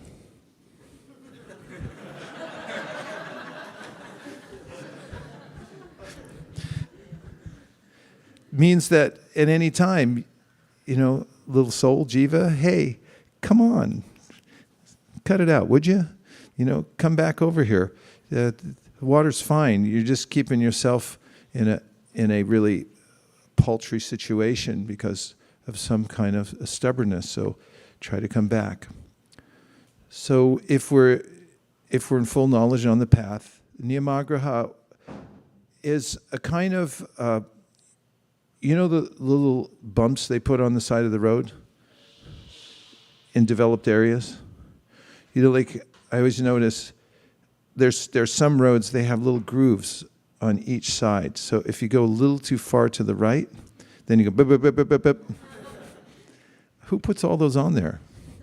I wonder what a job that is. It's either a little groove or a little bump. How many of those bumps? They call them drunk bumps. Do you know that? Did you know they're called drunk bumps? They're in the middle and on the sides because people who are drunk, they don't know where they're driving, and there's like, meh, meh, meh, meh, meh, meh. Like, hey, maybe I should pull the other way. Meh, meh, meh. So people, this niyamagraha is kind of like that. It's like, don't go too far this way, don't go too far that way. Try to remember why you're doing this, and don't fall off the path itself. That's if you have a basic understanding of what your existential situation is, then you be careful because anything can happen. Even in a common vision about being progressive in material life, you can have this idea of like, time is money, everything counts. Don't do crazy stuff or you're going to find yourself, way far away from your goal and you're going to end up shoveling snow in driveways. Thing mothers used to tell their kids, you're going to work in a car wash, you know that? if you don't wise up and follow properly. There's always a sense of there's these two sides to a discipline, so try to stay in the middle. Stay informed while you're doing this and be aware. And that's there for those who have a sense of responsibility. And for those who have lost their sense of responsibility or it hasn't actually awakened in them yet, they're in a slightly different category because they haven't come to that point. It doesn't mean they're better off, it just means they are where they are. Okay, there was a couple more. Oh, sir, you have the mic right there, so go ahead. Hare Krishna Guru Maharaj. I was going to reflect about the word Shraddha. I recently learned about what's another meaning of Shraddha. Though it is faith and we feel at times that whatever we do and we don't see the results and we don't see the progress. Another meaning of Shraddha, what I learned was attention to detail. So while the faith is there, is the attention to detail there or not? If it's not there, then there is some lacking in the results that you're expecting. Oh, that's nice. Thank you. Hare Krishna Maharaj. So we talked about a spectrum of devotees today, and people in general. We have practicing devotees who have accepted spiritual master and they are progressing on the right path. And then we have the New York box crew. So there's a spectrum in between. So sometimes we see people who know that Krishna is the person to follow, and they acknowledge the fact that he's a supreme lover, supreme friend, my best partner, and they always say, yeah, I feel the presence of Krishna in my life. So there's no doubt in their devotion. That said, they are still struggling to follow or even start the path of sadhana bhakti. You give them the book and they say, yeah, it's good, but I don't have time to read it. Or, yeah, classes are good, but I cannot attend the class because I have other priorities. But yes, I believe, yes, Krishna is the best thing in my life. So how can we serve them more? Like, because they are seeking my association. Like, as devotees, they know, we're in Kantimala and Tilak, and we go out to, office or travel or neighborhood, and they know, like, yeah, Krishna devotee. So they automatically are attracted towards us. But when they are attracted and they open up their hearts, then what do we do to serve them the best so they can start the sadhana bhakti path? Be a friend and be kind to them and try to love them and show your appreciation. If you give people gifts and prasadam and just show that you like them, then in due course of time, they'll think of you favorably, and when they think of you favorably, they'll think of, oh yeah, Hare Krishna. There's really no replacement for kindness in this world. You can't beat anything into anybody. Even animals for a while, but then when they hear other raccoons calling in the wilderness, they'll jump off the porch and never come back to your house. I read that in a book when I was a kid. So, we have to be really kind to people, and to be kind, we have to have this sense of, like, we're all in this together. Krishna says that in the Bhagavad Gita, Maupam yena sarvatra samam pashyati arjuna, sukham va yadivadukam sa yogi paramo mata. He said the best of all yogis is one who has empathy. Somebody who's empathy. Pathy means to feel, and M means within. If you can feel for what other people are going through and not take an elitist position that, like, hey, I got it made, I'm a devotee, and what's wrong with you people? But if we have this sense of, like, we genuinely feel this humility that, there but for the grace of God go I. That's an old saying. And like, anything can happen at any time to me. I'm not so, such a powerful personality that I'll never fall down. So if we have that sense and we're able to relate to other people and have empathy for them, and just try to appreciate the position they're in now, and be encouraging. Encouragement is a sense of empathy also, that, yeah, you can do this. It's also an enlightened position because everybody can do it. They are souls ultimately, and they can do it. And it's the most wonderful of all processes to give somebody something that helps them, genuinely helps them. If we have that in our hand, we're able to experience it in our own life. That's the first stage. We have to actually see it in us to genuinely want to give it to other people. If we feel, I feel helped, I'm feeling a connection, I'm feeling lifted up. That's why people become more dedicated to Krishna consciousness, is because, like, they'll come in here for a while, and at first it's a little bit nebulous of whether they're making advancement or not, but then there's this kind of twinge in their heart where, like, wow, maybe this did help me. And there's a sense of spiritual strength that one's getting from associating with devotees, from hearing and so forth. And then you have something to give. And you don't even have to give it by saying a particular thing, but just by the way you interact with them. Most people are envious of others, or they don't care if they make it or not. Sometimes even in somebody's own family, they're thinking, like, God, when's this person going to die so I can take the inheritance? I mean, I hate to say such things out loud, but it's actually the nature of the heart that becomes envious, and, like, I want to enjoy, why are they enjoying? I should have it, not them. But devotees lose that. They become nirmat saranam. They're non-envious. And other creatures feel that. Even sometimes, people who are animal whisperers, they just have this way with animals. So I had a friend like that, Terry O'Hara, and she could talk to animals. She'd go anywhere and, like, just talk, and the animal come right up to her because she had some. So we have to become soul whisperers. It's not any particular thing we say, but it's our state of heart that people feel that, yeah, this person isn't out to exploit me.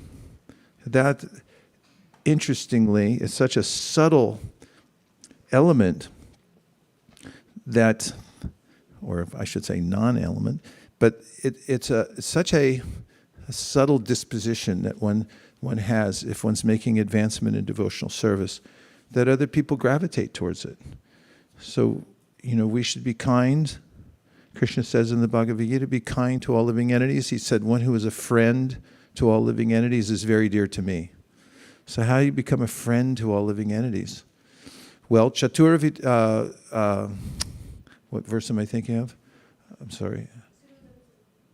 No, I'm thinking, yeah, that's a good verse, but I'm thinking, Ishvare tadadineshu. So we get some parameters. If you want it in a practical form, says Kavi Havi Yogendra, he says, Ishvare tadadineshu balisheshu dusatsucha prema maitri kripopeksha yakaroti samadhyamaha. Then notice different categories of people and interact with them appropriately. So notice that there's a Supreme Lord, and then try to give your heart in love. And then there's devotees. Try to make friends. And if you see innocent people who are open, he said, then try every way to pour in as much mercy as possible.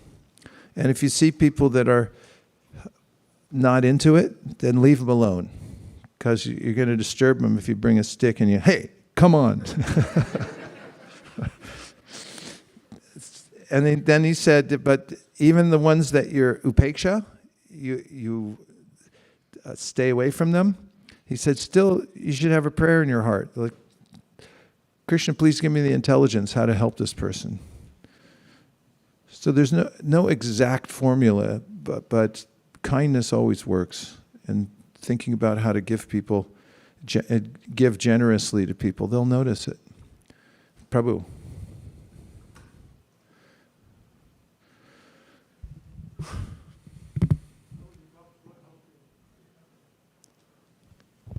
Prabhu, you talked about how to grow our faith and devotional service to Krishna. I've been practicing this for the last 4 or 5 years, and I feel I have picked up yet another good habit. But the hold that material energy has is still very strong. So how do we weaken that side of the material energy so that we can further focus on the devotional service? You do one thing during Kartik. Try to offer a lamp every day. Kartik is so nice that if you just think, Krishna, I'm going to offer you a lamp every day. I don't care who says what or whatever else is going on. I'm offering my lamp once a day. I don't care if something breaks out here or there, whatever. I'm still going to offer my lamp. If I sprain my ankle, I'm going to offer my lamp. Whatever. Just offer a lamp to Krishna during Kartik every day. And something so simple, a devotional activity, it's elusive, but can change our heart. We can feel that reciprocation with Krishna. Once some devotees came to Srila Bhaktisiddhanta Saraswati Thakur. This is recorded in Bhakti Vikas Maharaj's excellent book, Shri Bhaktisiddhanta Vaibhav. And they said to him that, we're chanting, but we don't have that taste. And he said, how long have you been chanting now? And he said, 11 years for me, 12 years for him. And he goes, I'm relieved. I thought you'd been chanting for a long time.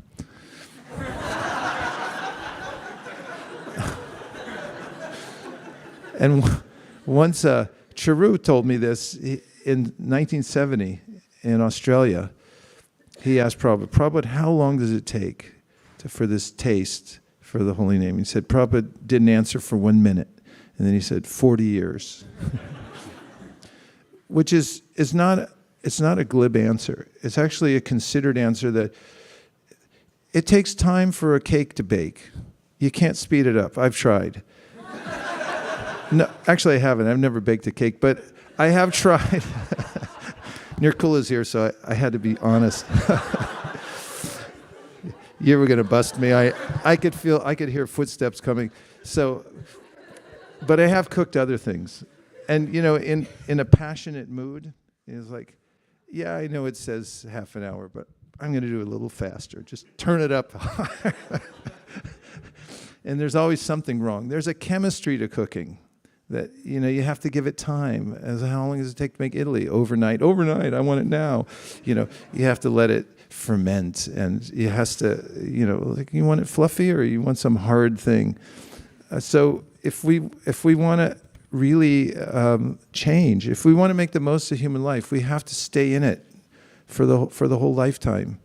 And nothing's excluded. All the detours we take and the ways that we are subjected to our own punishments through our minds, and we make mistakes and so forth, these all go in the compost pile, and they become rich nutrients for us. There's no shortcut to maturity. You have to struggle through. Everyone's going to struggle through anyway. But if you're smart and you dedicate everything to Krishna and say, Krishna, as I'm going through all these things, please let it come out so that I'm actually a nice person. Just let me be a non-envious person. And so that I can do good for myself. I don't torture myself, and I can also be good. Start with your own spouse. Like, how civil are you? And how are you evolving so that you can actually be kind to other people, and how you feel for them. So anyway, I'm just saying it's a lifetime of practice, and there's all the practices that we do, and then there's life itself that we have to integrate into our practice, because you're not going to get out of your life. It's who we are. We're here. So take advantage of being here while you're here. I had this, being trained as a brahmachari, 13 years, deeply inculcated. Getting married was a very traumatic experience for me. It took me a long time to even admit that I was married to myself. I mean, it was obvious to everybody else, but transitions take some time, to say, like, okay, well, where am I really, and how can I take advantage of the situation I'm in right now? And if we're very real about our own position, and we just sincerely try to serve Krishna from where we are right now with what we have, that Krishna's quite kind, as you've pointed out, and he just notices sincere endeavor. That's all. You don't have to do heroics. There's no Herculean effort necessary. Just be sincere and genuine, and do what you can with what you have right now. And Krishna will move heaven and earth to make sure that he's already doing that for every living entity. And if we have a little sincerity for devotional service, then he'll help us to come closer to him. Okay, Sadhu's had his hand up for a millennium. Since he was born. Hare Krishna Maharaj, I've been listening to this Carnatic song for a while, and it says, Yanna tavam sedane Yashoda, which basically means, tavam means penance. So what austerity have you done, Yashoda? Yengum nirai para Brahman, which means that, what austerity have you done, Yashoda, to get the Lord as your son? And then after that, I was thinking about how during the Lord's childhood, Putana came to kill the Lord. But then, she was a demon. She had the intent to kill the Lord, right? And then instead, after defeating Putana, the Lord delivered her. She went back to the spiritual world. And Sarvasya Chaham Hridi Sannivishto. Even though Putana came to kill Krishna, Krishna saw the, he gave Putana the position of a mother, because she came to breastfeed Krishna. So I was just thinking, what austerity, Putana, have you done? That even though you had the intent of killing Krishna, you still got delivered by him. So I was just thinking how Krishna is so merciful. He, took this whole out of the box idea, and still used that as a reason to deliver. Took the out of the box idea. Yeah, so what? She tried to kill me. Like, she pretended to be a devotee.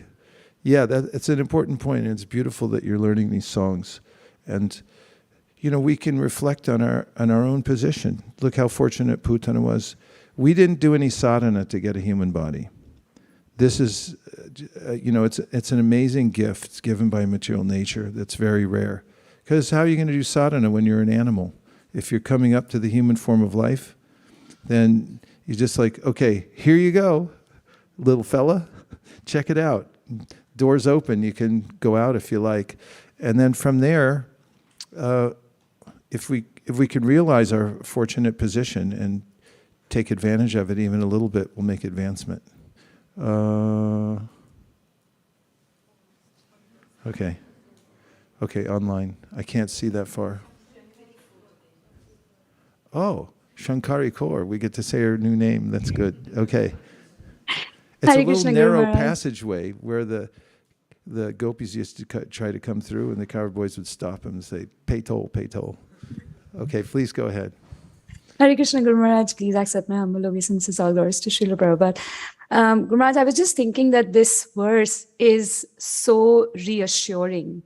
In this material world, no matter what we do, we have to be, even smallest of things require so much of effort, planning, and then we do not end up making anybody happy. I mean, maybe a lot of people can be happy, but there will be some people who still be not happy. And then that leaves us, oh gosh, maybe, I blew it up. I didn't do the right job. And the next time again, the whole effort and planning and so on and so forth. And we are still not sure what's going to be the result of that. But this is one verse that says that you just take up devotional service and just go with it, and everything is going to be fine. You don't have to be immaculate about anything in this path. Just stick to the path. And this one verse, it gives us assurance, it gives us hope, it gives us optimism, it gives us peace. It lifts up all the burden that we have, all the positive emotions that a jiva requires to get nourishment and flourish, basically. So this is so beautiful. It's just so wonderful. And I was just thinking that how effortless devotional service can be if we just stick to it. So just wanted to share that. Hare Krishna. Haribol, thank you for sharing your utsaham. Nonetheless, life seems complicated still. So Krishna keeps coming back to us with different options. And in the 12th chapter of the Bhagavad Gita, Krishna says, okay, yeah, your happiest position is if you just be attached to me. Because if you're just attached to Krishna in love, then your life is sublime. And he said, but if you can't do that, follow the principles of Bhakti Yoga. There's some ways in which you can be in contact with me and go through those steps. And you'll have twinges from here to, time to time, and you'll gradually become purified and become attached to me genuinely. He said, if you can't do that, then do the work you're doing and then give some of the result of that to help spread Krishna consciousness. He said, if you can't do that, then get a volunteer position somewhere. Go volunteer somewhere and see how it feels. And just do volunteer work and see if you feel better or worse. And if you feel better, it's an indication that your nature is to serve and that you're more happy when you serve. And then if you cultivate a little knowledge about whom to serve, and you understand that if you serve Krishna, then everyone becomes served naturally, like watering the root of a tree. Then you can come to devotional service. So, we have to coax ourselves out of the material world because we've doubled down, tripled down so many times, and it's really hard to extricate oneself. Okay, there's a couple more. 1, 2. Everyone okay? All right. Hare Krishna Maharaj. Every time I come to hear from you, there is one thing that I can always expect, which is the enthusiasm and the inspiration to go on in devotional service. So thank you very much for providing that to us and to everybody around the world. Really appreciate that. And you have this knack of quoting a sentence that takes us probably a lifetime to realize. So there are many things like that, but one thing I really liked in your presentation today, you said in sadhana stage, in anartha nivritti stage, we show our love through our struggle. So that I thought was very beautiful. And Krishna notices that struggle, and you went on to explain that he creates different situations which may seem like difficulties for us, but all they really are is Krishna is operating. And you can see after a while that how he actually successfully kicked off some of your difficulties that you yourself were unable to. And so that process, even though on one side it is painful, after a while you realize actually, oh, that was very blissful. Now these material desires, at least some of them sometimes, no longer bother me. So that in itself is the source of our happiness. So even while going through this journey also, there is different types of happiness, but even with specifically respect to anarthas also, we can feel happiness that they are leaving us. So thank you very much, Maharaj. Yeah, thanks for the point. And part of the journey is just staying alive and living your life, because as you get older, kids, you start seeing things differently, because as I've thought of it and often expressed, there are various eras in our lives, and they're marked by a particular mindset. And as you pass through enough of them and you look back, you can have a clearer vision about how you're really only superficially dealing with the material world, because you see that the things that used to be so important aren't, and you're happier just being who you are. If you take to Krishna consciousness, actually, that's the active ingredient that helps that the juxtaposition of going through life and also keeping the application of Krishna consciousness alive. Then there's a natural way, as I've quoted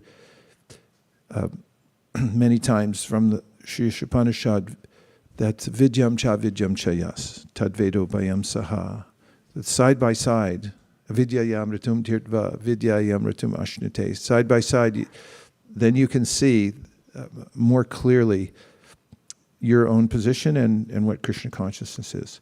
Okay, we have just 3 more. Apara Garangi.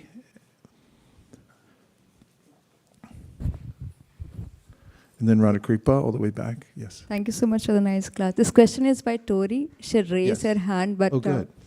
Her connection is not good because she's driving. So she sent the question. She says, perhaps we desire to be fully absorbed in Krishna, but there are material responsibilities like work, expectations to marry, family, etc. If we reject these things with a desire to give the most to Krishna, could we be making a mistake or rejecting our duty? Well, I'll give you the Bhagavatam's answer first, which is that even if you do make a mistake, it was worth it. Because it's so rare. I mean, you only hear this from sadhus. Narada Muni saying it, Prabhupada used to say it too, and it really helped, actually. Because I remember joining Krishna consciousness, getting my strength from Prabhupada. It's like, wow. He says it's so important that even if you leave behind other worldly duties, and then you decide later even that, whoa, I made a mistake on that side. He said it was still worth it.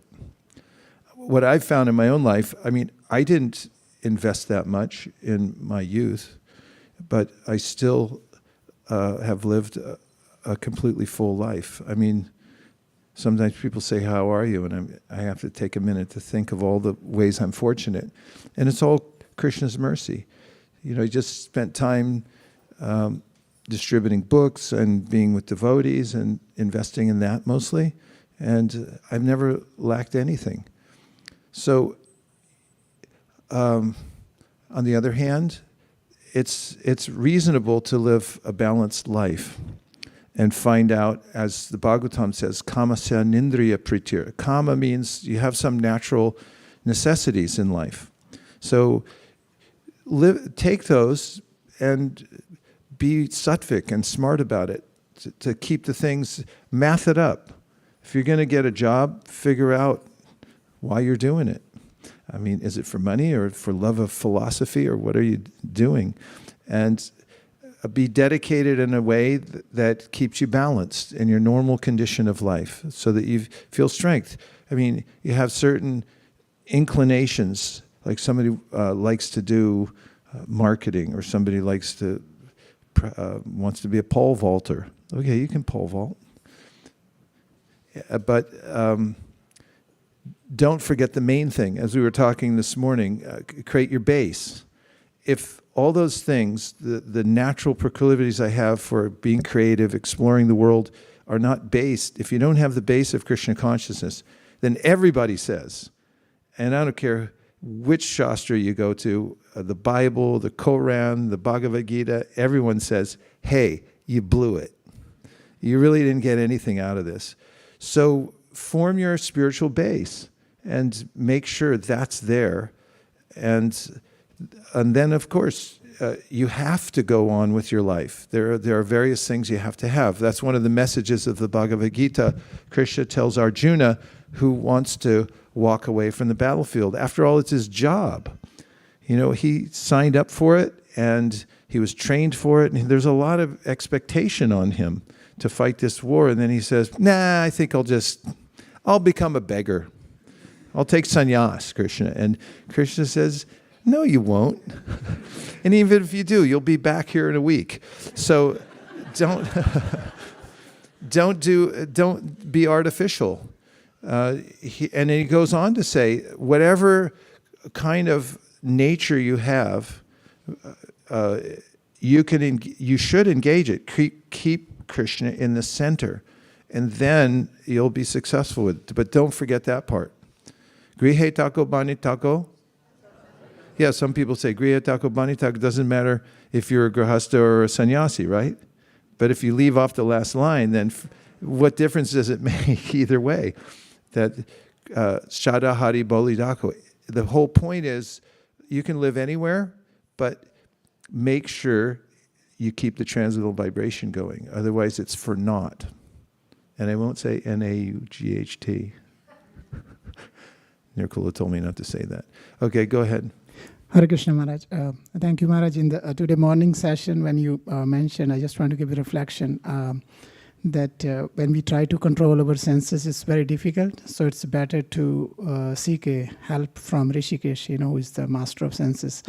I really felt when we have, like we buy a product, we try to play with it and we can't handle it. Then you go to the designer and tell him, they will help you to how to do it. But still, it's much better if we tell the designer, you do it for me, in that humble mood. So that way, I have tried myself. So I really felt, that's very powerful that because we hear every time that, senses are difficult to control, especially the mind. It has a God-like power. So why don't ask God to help us? I think that's very strong. So thank you, Maharaj. Nice analogy, and I agree. I'll never put together another IKEA piece of furniture by myself. I've sworn that off in this lifetime. Achyuta, Prabhu, and then Tejas for the close.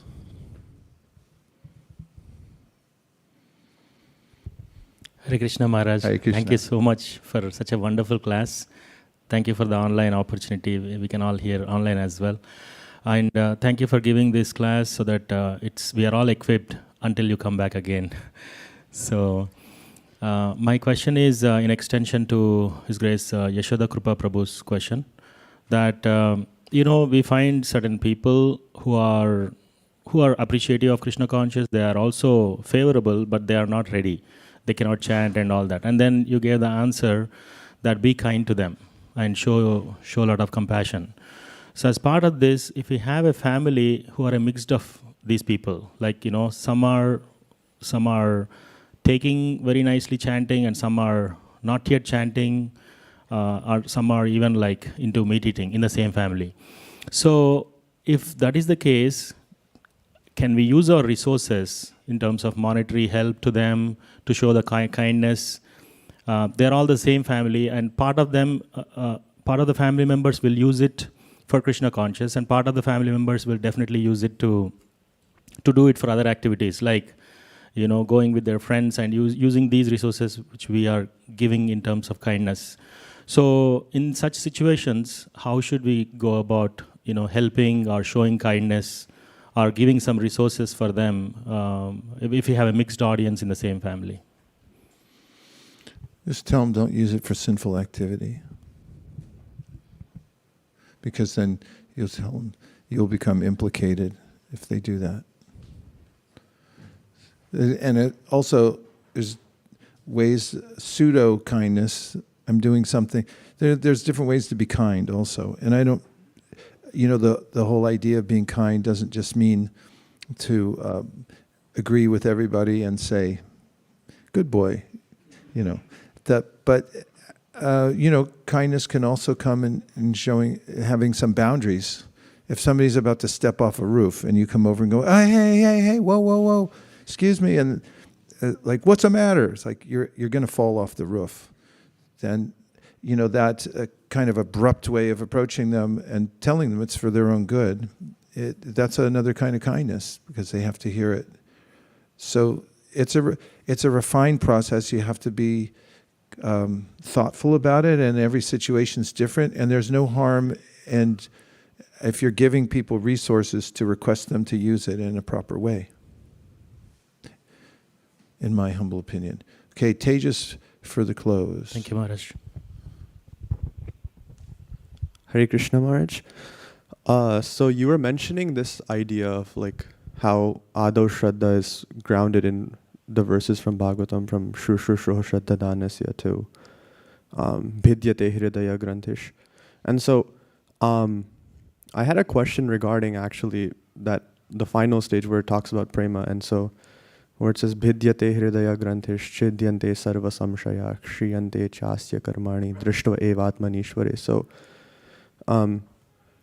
my question is, so there's these three distinctive ideas sort of mentioned in this verse, and oftentimes when we think about because in Anartha Nivritti, when it also says Nashta Prayeshu, almost everything is destroyed, and the remaining part which is not destroyed, from my understanding was that it's some Mahaseva Aparad or some very big Vaishnava Aparad, something like that. But is there anything else that's also added, I guess in these when it talks about all of the knots within the heart are opened up and all the doubts are destroyed? Is that the only thing that it's mentioning, or because to me it seems like there's something more as well? Well, knots in the heart are generalized there, but you're talking about specific ways that the knots are there in the first place, I think. Right?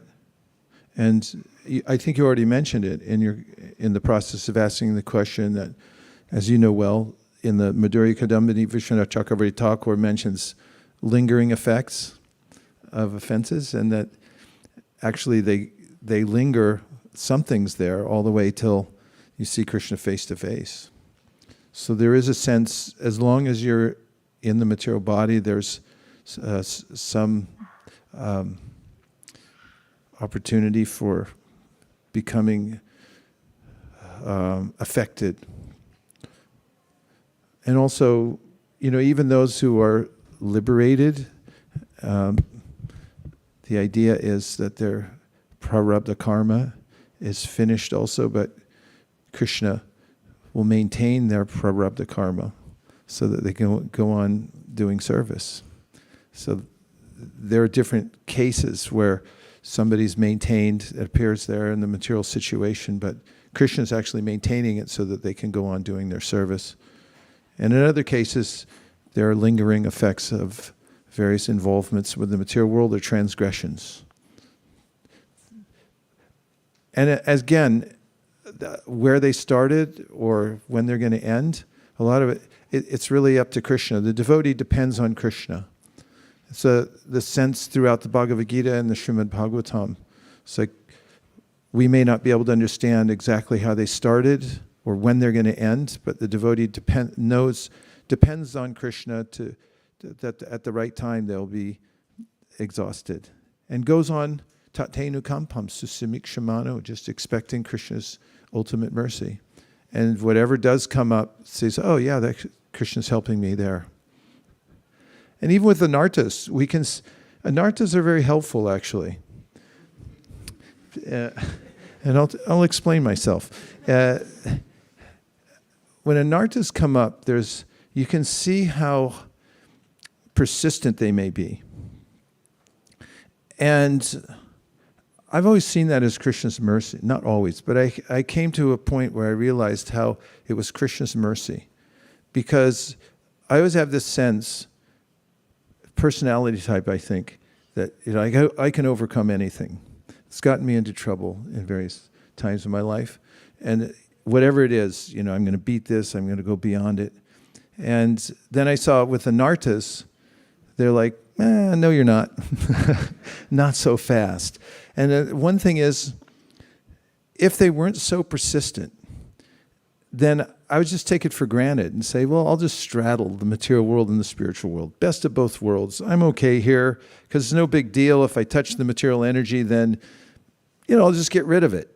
That's the seventh offense, actually. That mentality grows and you think it's not a big deal. I can just erase it by chanting the holy names and seeing how powerful anartas are and inordinate, apparently inordinate. Little touch of the material energy, and then what do you get? Decades, maybe lifetimes of repercussion.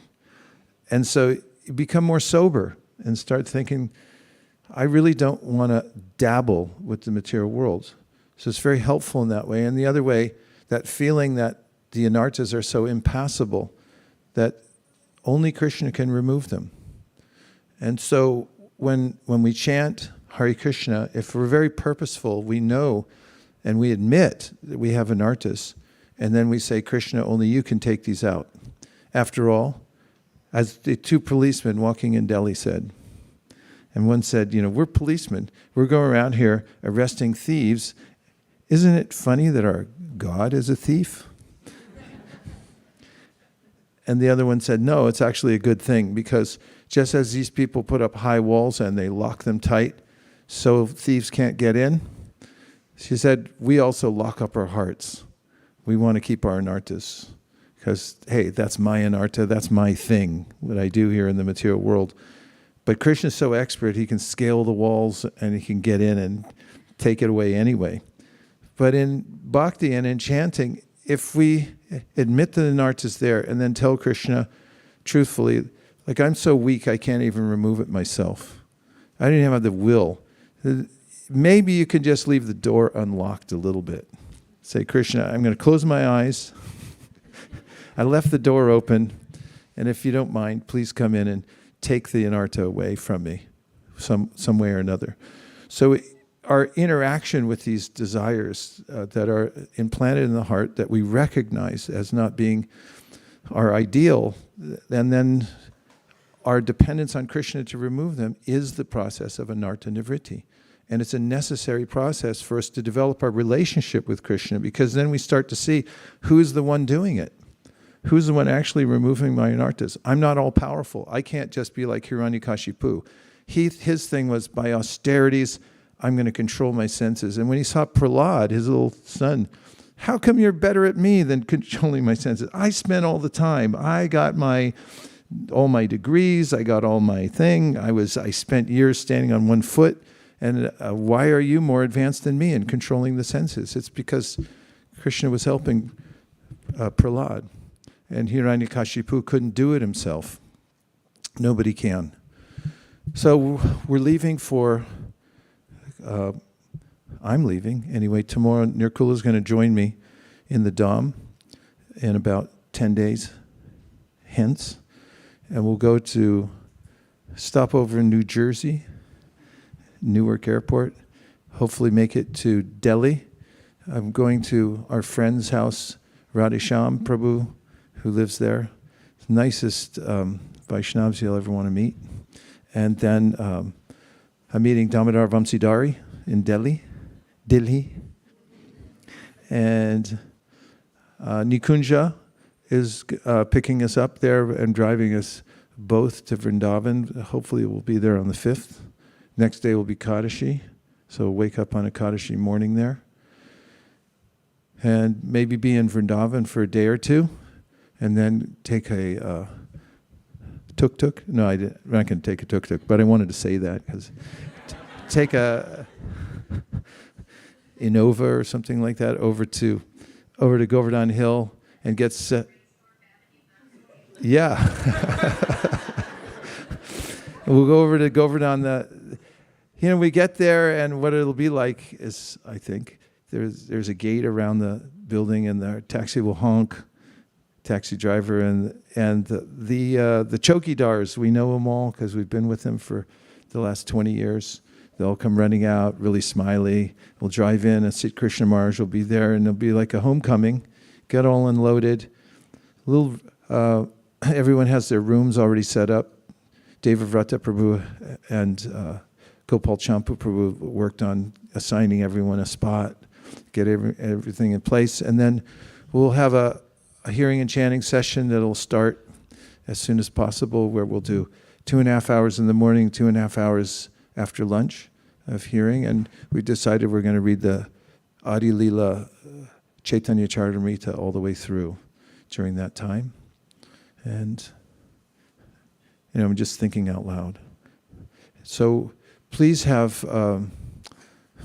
please absorb yourself in the Kartik Vrat, offering a lamp and singing the Damodar Ashtakam.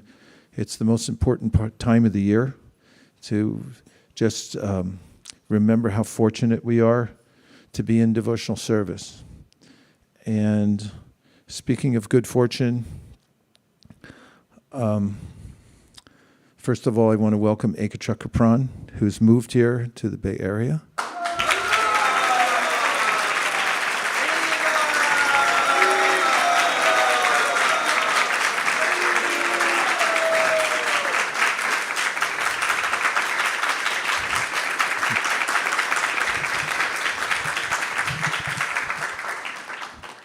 He's expert at practically anything you can name. He's a musician, he's a writer, he's a thinker, a leader. He led a program in Ohio, a preaching center there. It was extremely successful.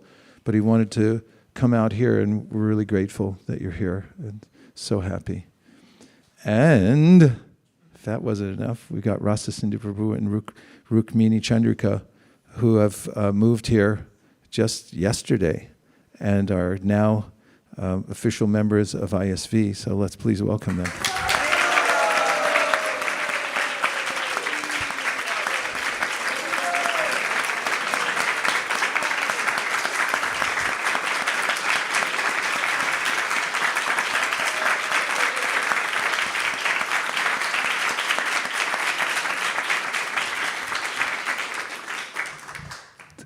You know, before Krishna appears, he sends all the demigods.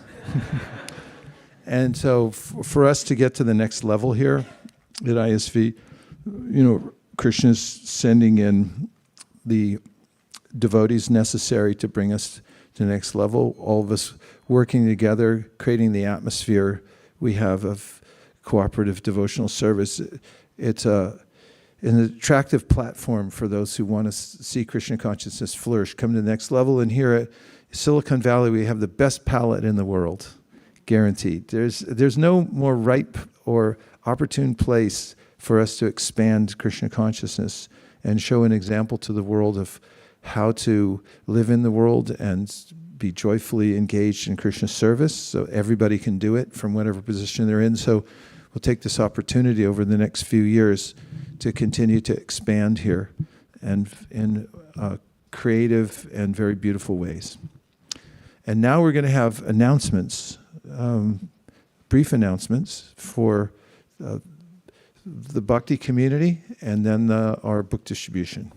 Let's welcome Jai Madhava Prabhu. Hare Krishna.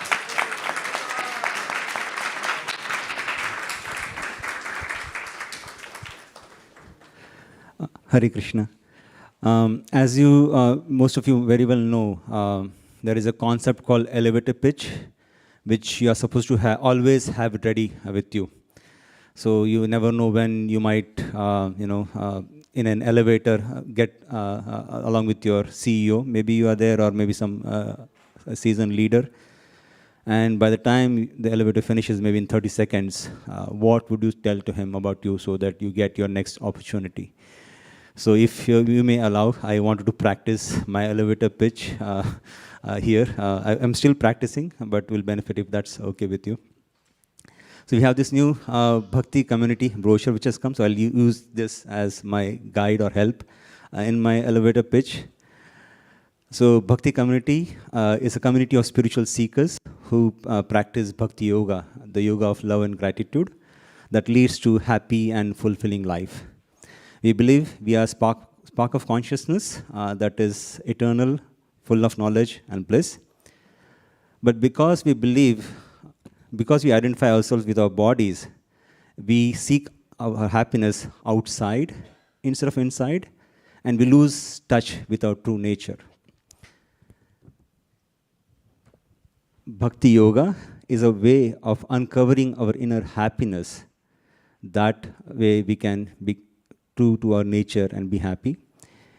We practice mantra meditation, we eat spiritual food, and we discuss ancient wisdom so that we can rediscover our true nature and be happy. We try to take care of each other and live happily together ever after. So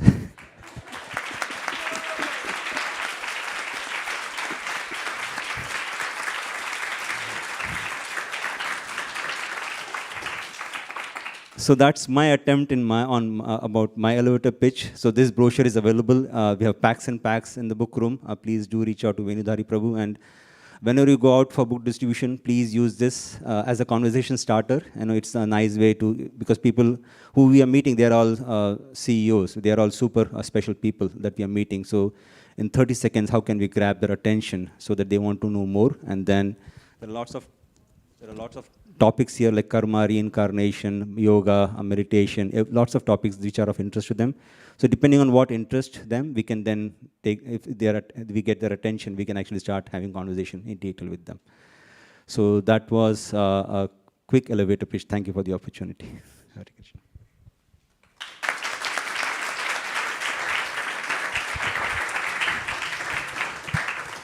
And now we have a report from our book distribution Sankirtan department from our co-Sankirtan leader, Malini Devi Dasi. Hare Krishna. Hare Krishna. As you all know, we submitted our results to Srila Prabhupada last week for our Bhadra Purnima. And as ISKCON Vaisesika Prabhu says that, you know, we move from one marathon to another. We finished our Bhadra Purnima and we started our Live to Give campaign of distributing Bhagavad Gitas and other books. We are yet to formulate the goal, but it would be something meaningful and something huge. So we just wanted to gear up for that. And in preparation to that, Krishna also arranges a lot of festivals at this time. So today we have a very nice music festival, which is called as Hardly Strictly. And it is actually hardly strictly there. So that's why we are not taking kids. So it's just few of us going there. And I think we'll have at least 4 or 5 teams in the music festival. That's one big spot. And we have devotees going out locally here, which is in Fremont, in Tri-Valley area, in other places, farmers markets, etc. And we also wanted to let you know that coming up soon as well, the week of 15th of October is the Pumpkin Festival. And kids really, really like that festival.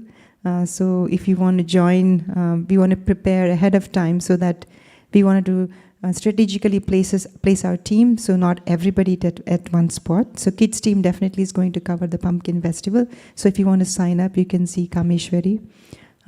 She was here somewhere, but if not, you can see her. So as Prabhu was mentioning, and the whole theme of the class today was how Krishna is all-inclusive. He doesn't discriminate. So we're just going to find that one small thing that encourages people to take up to this devotional service. And this is a time for us to practice. So we have so many people in this world.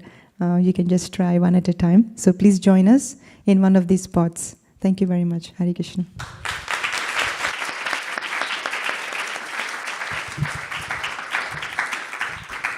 And now we'll have Guru Puja. So we'll be moving all the asanas out of the way and rolling up this rug, and then we'll reconvene here in about 3 minutes and 32 seconds. Hare Krishna. Vanchakalpadrushta kripasinabhe vacha patitanam pavanibhyo vaishnavebhyo namo namaha. Thank you very much, everyone, for joining us online, headed by His Grace Ramananda Saka Prabhu. Haribol!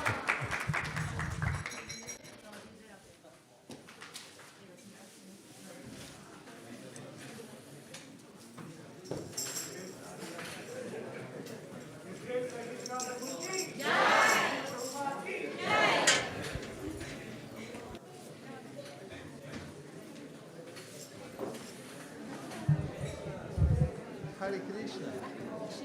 You have them? Okay. I'm so happy. I was looking forward to taking them with you too. They're ready. Okay.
Hare Krishna.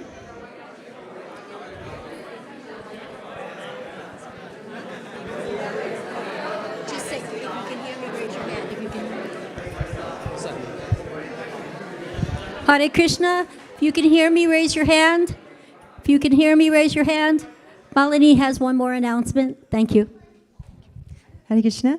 One thing that we didn't mention during the announcement is that as soon as we have prasadam, there is a book packing going on in the parking lot, and we are packing at least 5,000 book packs between this week and next week. It's really fun, so please join. Hare Krishna.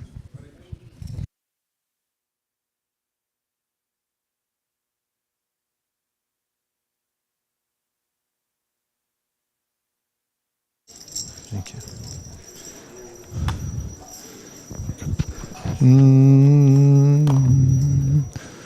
Namasheshtam manamapi shachiputra matra sarupam Shri rupam tasya grajam uruparim maturim goshtavati Radha kundam girivaramaho radhika madhavasham Prapto yasya pratita kripaya Shri gurum tam natosmi He guru jnanadarina bandham Swananda Katha Karanaika Sindhu Vrindavana Sinahitavata Vasida Radha Pranaya Prachara He Dina Bandhu Karanaika Sindhu Kuru Prasada Mai Mandamudhe Aksha Parade Bahupapagare Tatpada Padme Stumatishna Krishna I bow down to the beautiful lotus feet of my spiritual master, by whose causeless mercy I have obtained the supreme holy name,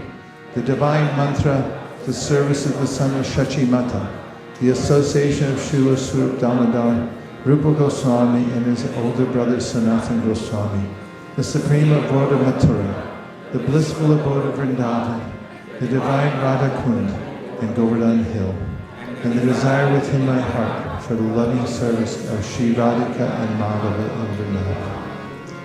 O spiritual master, O giver of divine wisdom, O friend of the fallen, you are the bliss, and you are the only ocean of mercy. Although dwelling in Vrindavan, you have descended for the welfare of fallen souls like myself, and you are preaching the divine love of Radha for Krishna. Please be kind upon me. O friend of the lowly, O Gurudev, you are the only ocean of mercy. I am a dull fool and have committed hundreds of thousands of offenses. I have fallen into a dense myriad of sins. Therefore grace me with your mercy, so that my mind may be fixed on the lotus feet and on Sri Krishna. The lotus feet of our spiritual master are the only way by which we can attain pure devotional service. I bow to his lotus feet with great awe and reverence. By his grace one can cross the ocean of material suffering and obtain the mercy of Krishna. Our only wish is to have our consciousness purified by the words emanating from his lotus mouth. Attachment to his lotus feet is the perfection that fulfills all desires. He opens our darkened eyes and fills our hearts with transcendental knowledge. He is our Lord, birth after birth. From him ecstatic prema emanates, by him ignorance is destroyed. The Vedic scriptures sing of his gift. Our spiritual master is the ocean of mercy, the friend of the poor and the Lord and master of the devotees. O Master, be merciful unto us. Give us the shade of your lotus feet. Your fame is spread all over the three worlds. Sri Guru Chara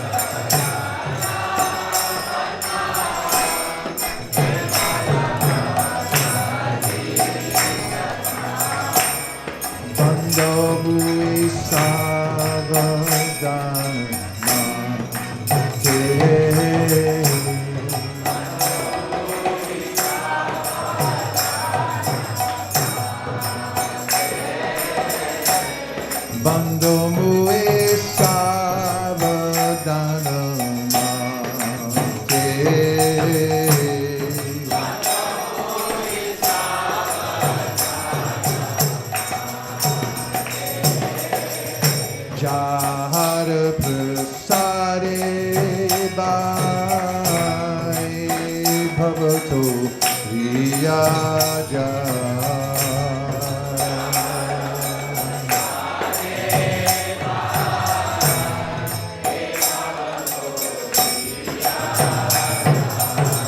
Krishna Prapti Hoy Jana Hoy Te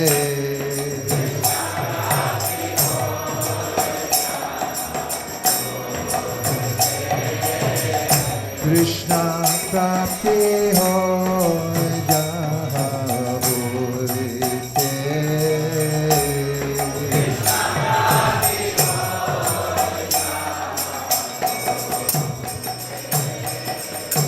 Guru Mukha Padma Vakya Shitete Koriya Aikya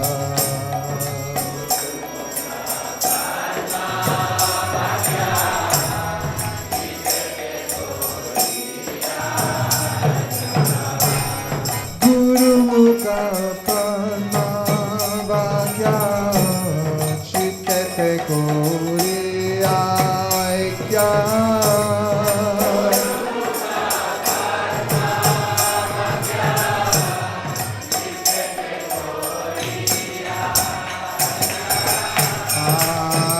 Anakori Ho Mani Asha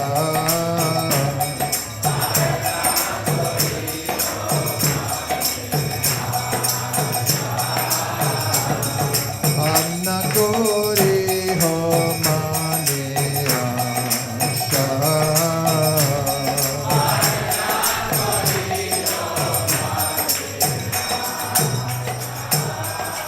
Shri Guru Charane Rati Eshe Utamagati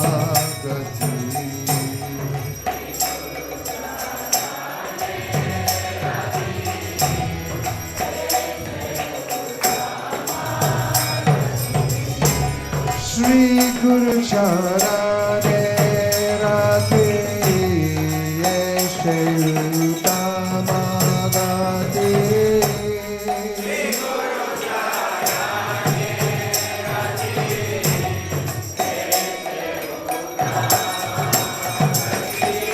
Jai Prasade Pure Sarvasha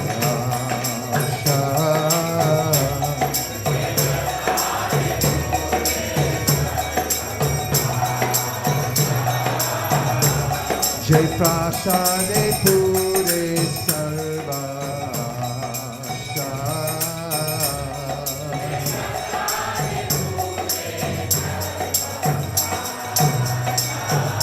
Chakudan Diloke Janme Janme Prabhu Se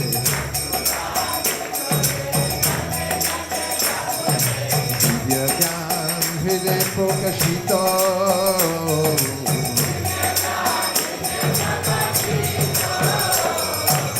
Divya Gyan Hriday Prokashito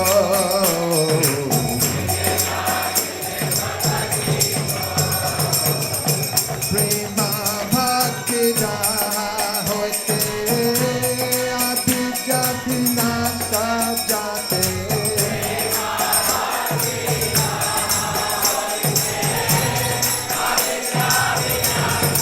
Prema Bhakti Jaha Hote Abhija Vinasa Jate Tere Jai Jahara Charito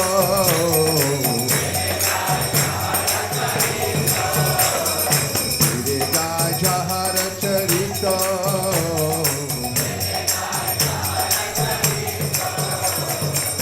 Shri Guru Karuna Sindhu Adhama Janara Bandhu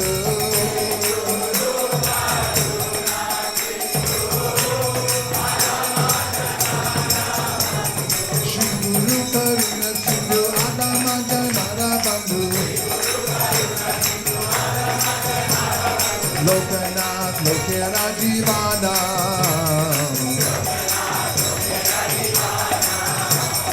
Lokanath Lokera Jivana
Josh Krishna Tribhuvana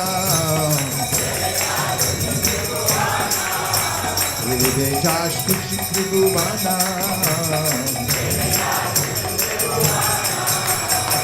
Ha ha Prabhu Bhola Doya Deha Mole Pada Chaya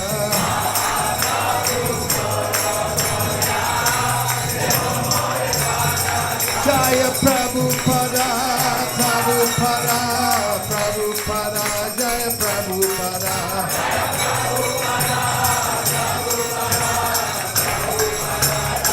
Jaya Jaya Prabhupada, Prabhupada, Prabhupada, Jaya Jaya Prabhupada.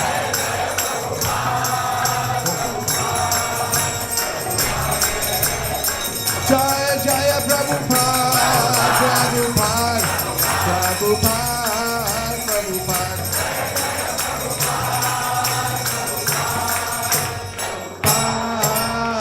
Prabhupada, Nama Om Vishnu Padaya, Krishna Prestaya Bhutale, Srimate Bhakti Vedanta Swami Nityanamine.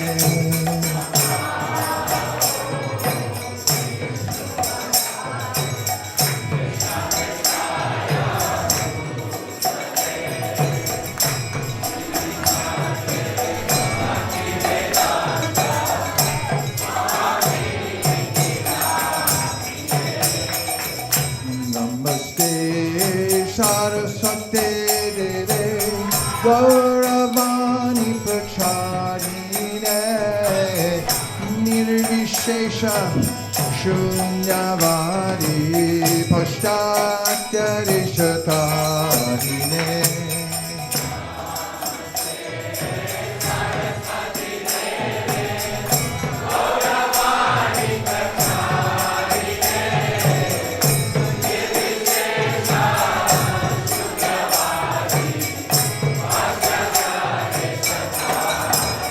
Jaya Shri Krishna Chaitanya Prabhu Nityananda Sri Advaita Gadadhar Shivasari Gaur Bhakta Vrinda.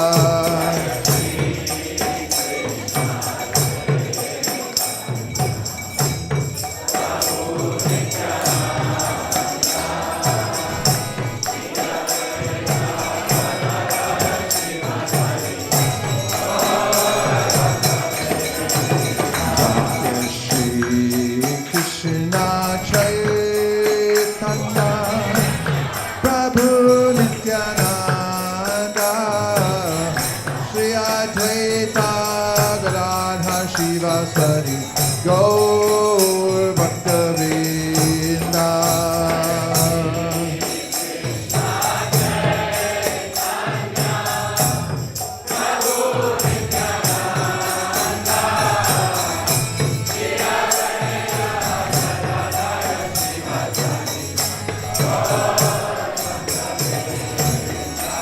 Jaya Shri Krishna Chaitanya Prabhu Nityananda Sri Advaita Gadadhar Shivasari Gaur Bhakta Vrinda.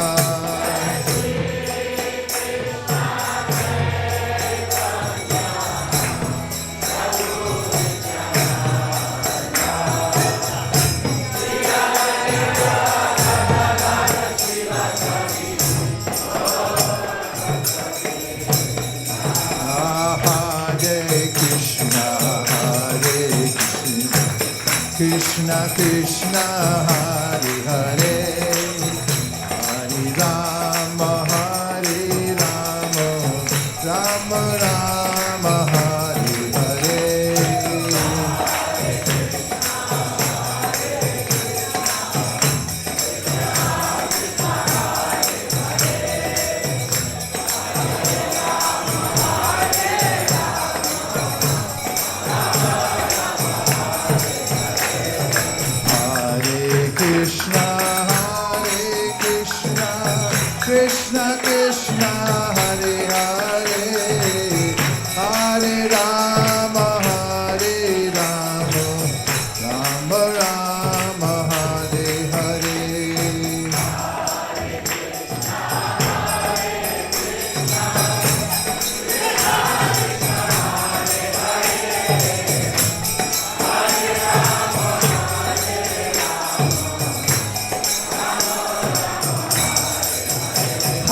Krishna, Krishna Krishna, Hare Hare, Hare Rama, Rama Rama, Hare Hare.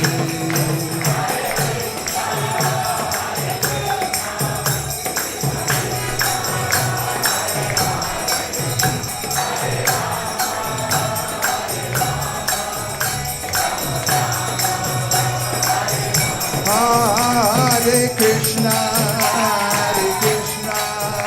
Krishna Krishna,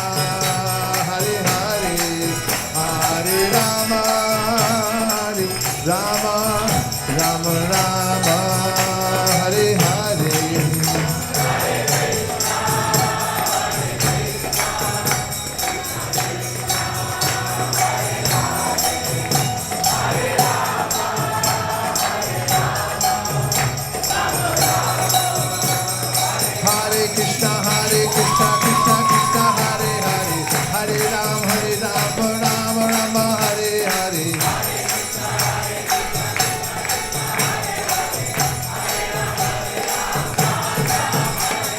Hare Krishna, Krishna Krishna, Hare Hare, Hare Rama, Rama Rama, Hare Hare.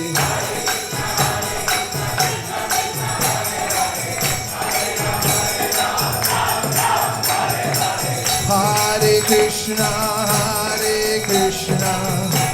Krishna Krishna, Hare Hare, Hare Rama, Rama Rama, Hare Hare. Hare Krishna, Krishna Krishna, Hare Hare, Hare Rama, Rama Rama, Hare Hare. Hare Krishna, Krishna Krishna, Hare Hare, Hare Rama, Rama Rama, Hare Hare.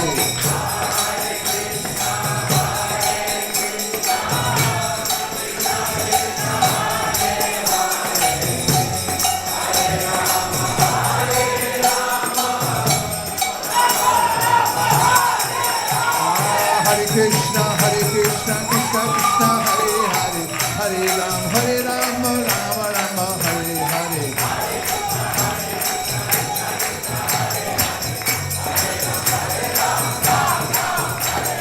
Hare Krishna, Krishna Krishna, Hare Hare, Hare Rama, Rama Rama, Hare Hare.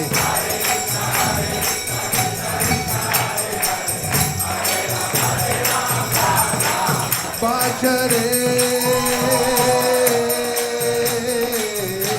hey, Radha Govinda, Gopala Hare.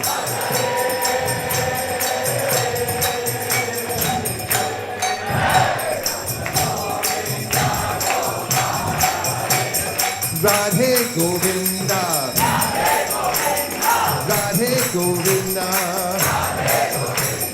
Radhe Gopala, Bhajare, hey, Radha Govinda, Gopala Hare.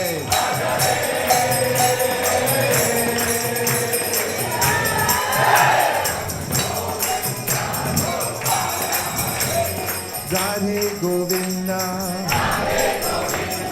Radhe Gopala, Shama Sundar, Radha Madan Mohan, Radha Madan Mohan, Radha Ras Bihari, Radha Ras Bihari, Kishore Kishore,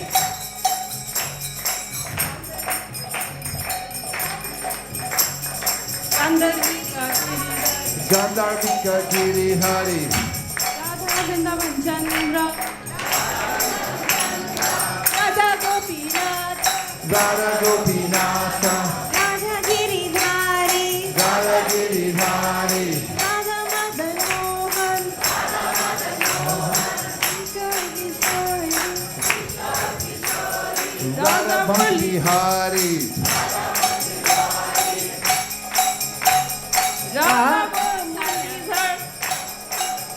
Bhajare. Hey, Radha Govinda Gopala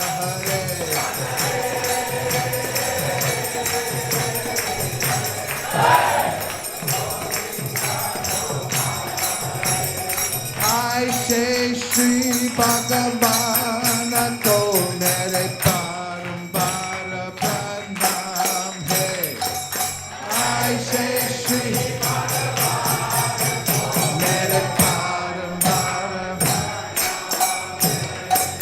I say Shri Jnana Shyama ko mere parambara pranam hai.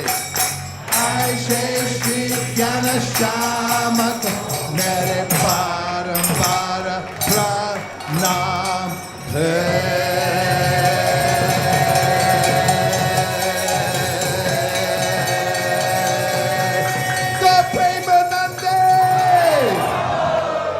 Nitai Gaura Hari Bol, Hari Bol, Hari Bol, Nitai Gaura Hari Bol.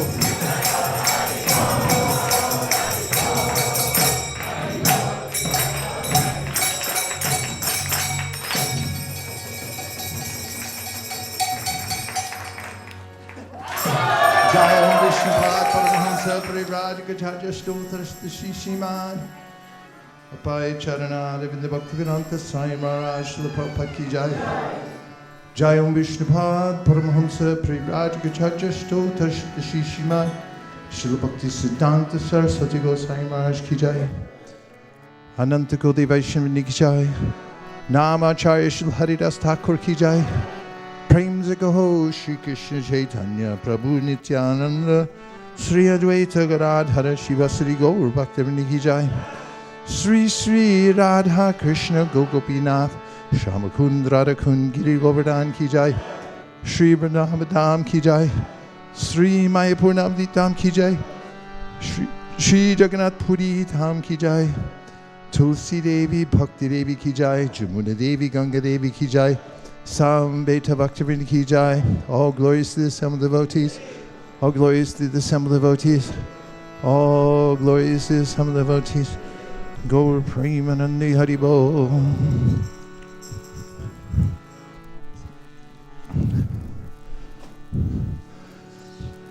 Grain ceremony.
Hare Krishna, Hare Krishna, Krishna Krishna, Hare Hare, Hare Rama, Hare Rama, Rama Rama, Hare Hare, Hare.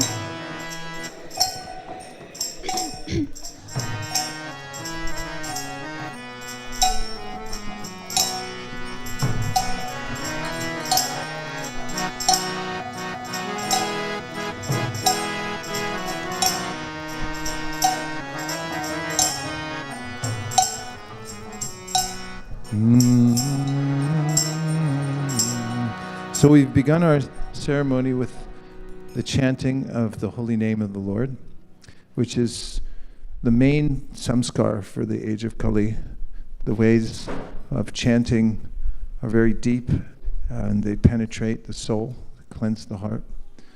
And today's ceremony is the first grain ceremony for Anaya. And Anaya will be taking at 5 months his first grains, which is permissible time to start.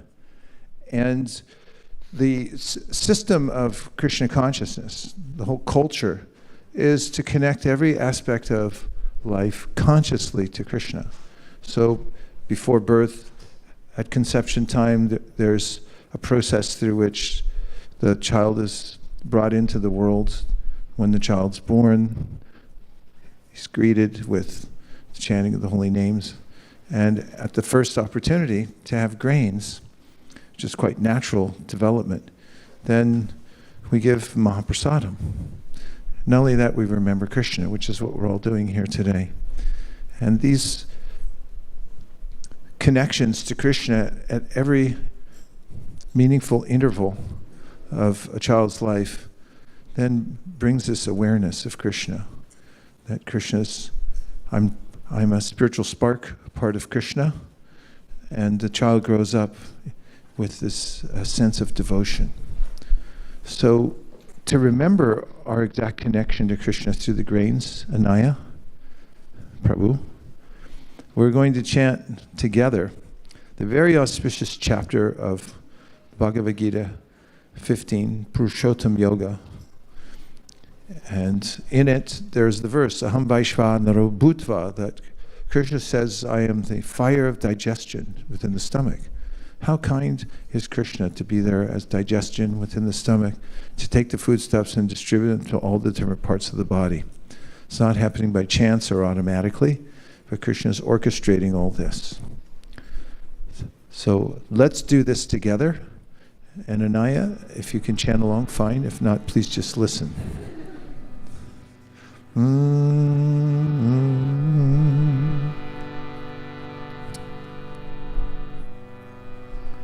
Bhagavad Gita, as it is, chapter 15, the Yoga of the Supreme Person, Purushottam Yoga, Ata Panchadasho Dhayaha.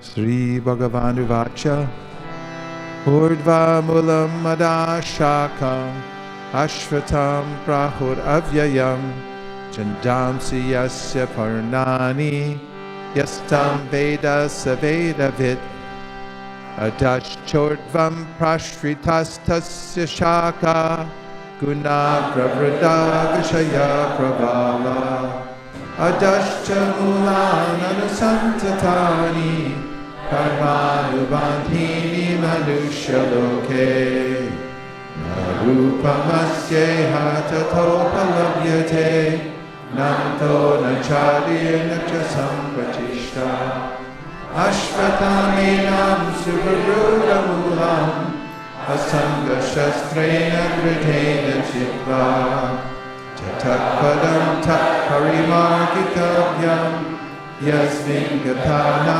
Nivatanti Bhuya, Tameva Chadyam Purusham Prapadye, Yata Pramiti Prashrita Purani, Nirmana Moha Chitta Sangatosha, Adhyatma Nitya Vinivritta Kama, Kanve Vimukta Sukatuka Samjaya, Gachantya Mula Paranavyayam Tat, Natad Vasayate Suryo, Nashashanko Napavakaha, Yadgatva Nirvatante, Tadama Paramambama, Mamaivansho Jiva Loke, Jiva Bhuta Sanatanaha, Manashastani Priyani, Prakritistani Karshvati, Shariram Yanavapnoti,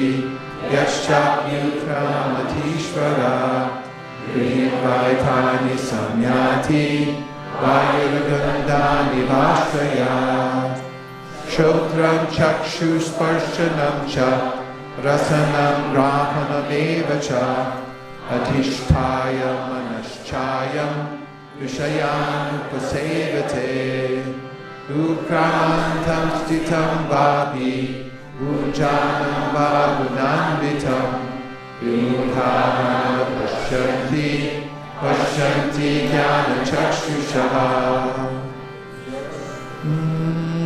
Yatanto yoginaschainam Pashyantyatman yavastitam Yatanto yakritatmano Nainam pashyanta chetasaha Yadaditya gatam tejo Jagad bhasayate kilam Yaschandramasi yaschagnyao Tattejo vidimamakam Gam avishya cha bhutani Dharayam yamahojasa Ushnami chausati sarva Soho bhutva rasatmakaha Aham vaishvanaro bhutva Praninam deham ashritaha Pranapana samayukta Pachamyanam chaturvidham Sarvasya chaham hridhi sannivishto Matasthitye jnanam apohanamcha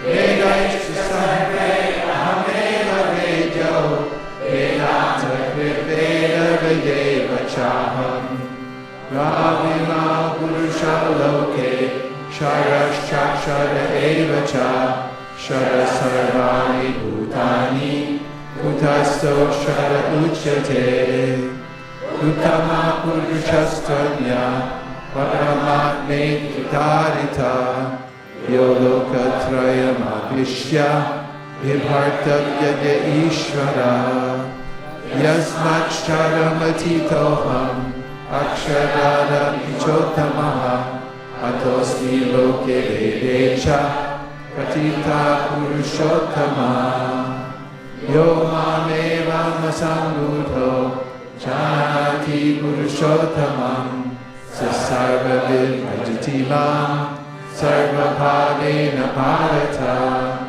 Iti Guyatamam Shastram Idam Uttam Mayanaka Ekad Budva Buddhimasya Krita Kritascha Bharata Om Tat Saditi Srimad Bhagavad Gita Supanishatsu Brahma Vidyayam Yoga Shastre Sri Krishna Arjuna Samvade Purushottam Yoga Nama Panchamo Yayaha Hari Om.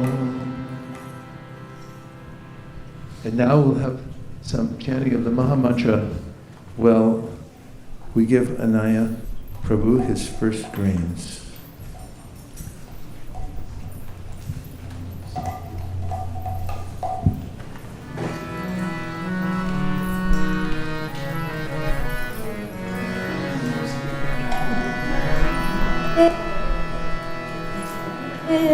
Krishna Hare Krishna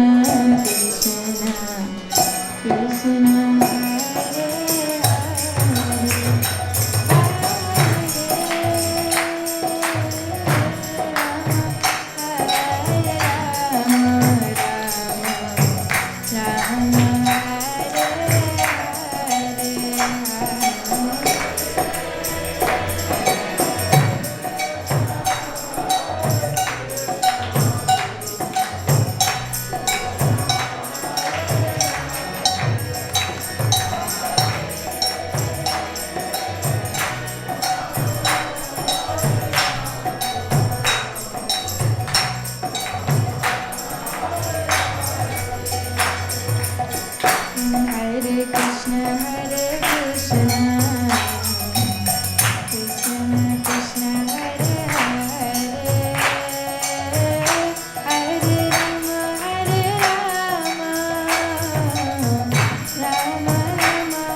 Krishna Krishna Hare Hare Hare Rama Rama Rama Hare Hare Hare Krishna Hare Krishna Hare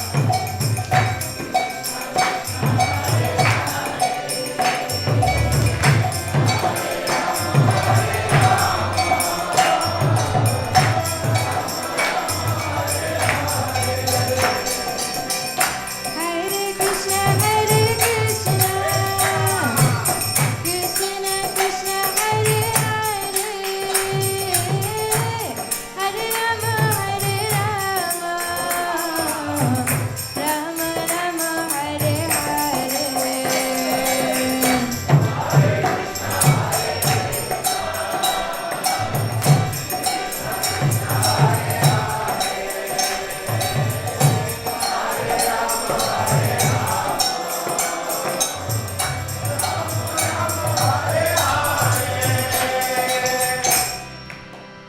So not only did Anaya Prabhu take the sweet rice very adroitly and completely, not one drop was wasted.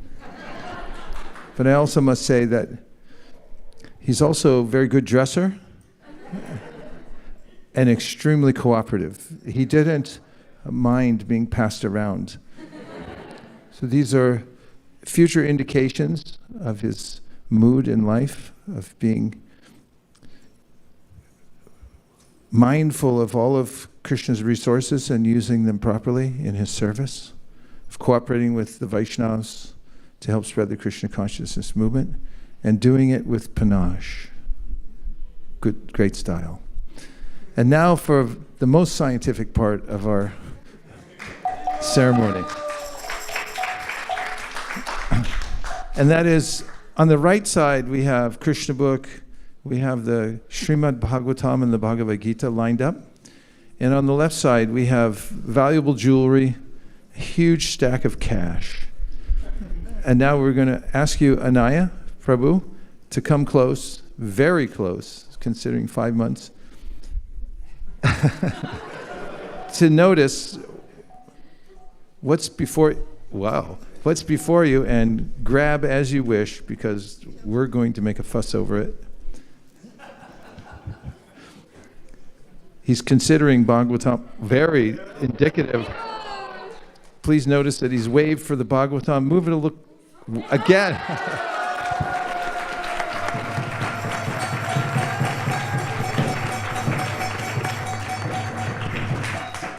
Okay, let's note that several times he indicated Bhagavatam, and when he's able to reach it, now he won't let go of it. Also that he didn't even notice the cash, which means he'll be a great advocate for distributing Bhagavatams for free all over the world. Oh, wait a minute. Now he's caught onto the cash, so he will double back and collect for those. Anaya, you're priceless. Dear Srila Prabhupada, dear Sri Chaitanya Mahaprabhu, Shri Shri Panchatattva, Shri Shri Radhamana Mohan, Shri Shri Lakshmi Nrsingadev, if you so desire. Please bless our dear Anaya Prabhu, that he'll always feel happy to be engaged in Krishna consciousness, that he'll have unshakable devotion to Krishna, the Supreme Soul of all living entities.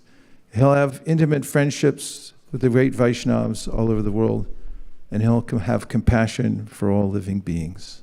Om Tat Sat. Everyone who agrees with this prayer, in whole or in part, please unmute and say Hare Krishna. Hare Krishna. Deepa Mataji, Bhakti Prashant, and Mataji, revered Mataji.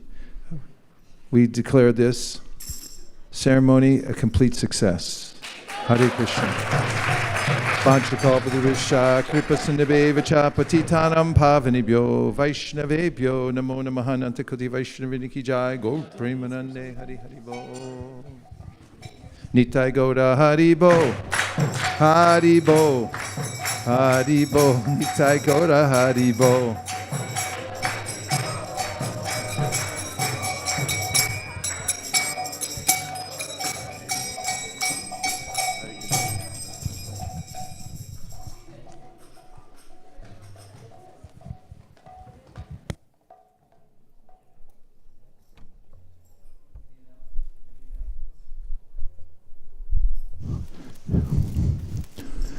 Sharira Vijaja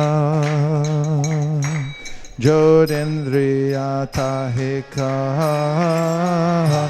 Jibe Bele Vishaya Shagare Tarma Jejitwayati Lobo Moisu Durmati Take Jeta Katita Shanshare Krishna Bodhoya Mor Kori Bare Jivaja Shaprasharam Nadi Loba Shayana Britapa Radha Krishna Gunagao Preme Dako Sri Chaitanya Gita Preme Dako Sri Chaitanya Gita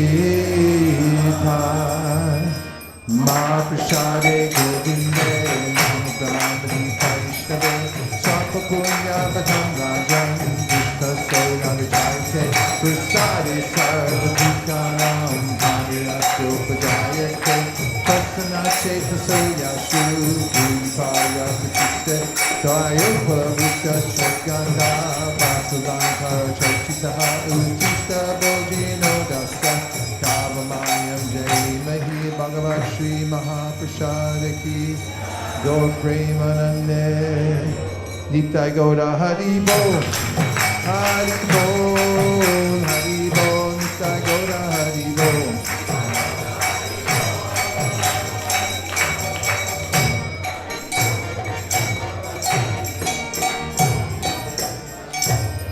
Thank you everyone for coming out on a Saturday morning. I miss you all already, and I'll be counting the days till we come back and we can continue the festivals non-stop every weekend and whenever else we get a chance.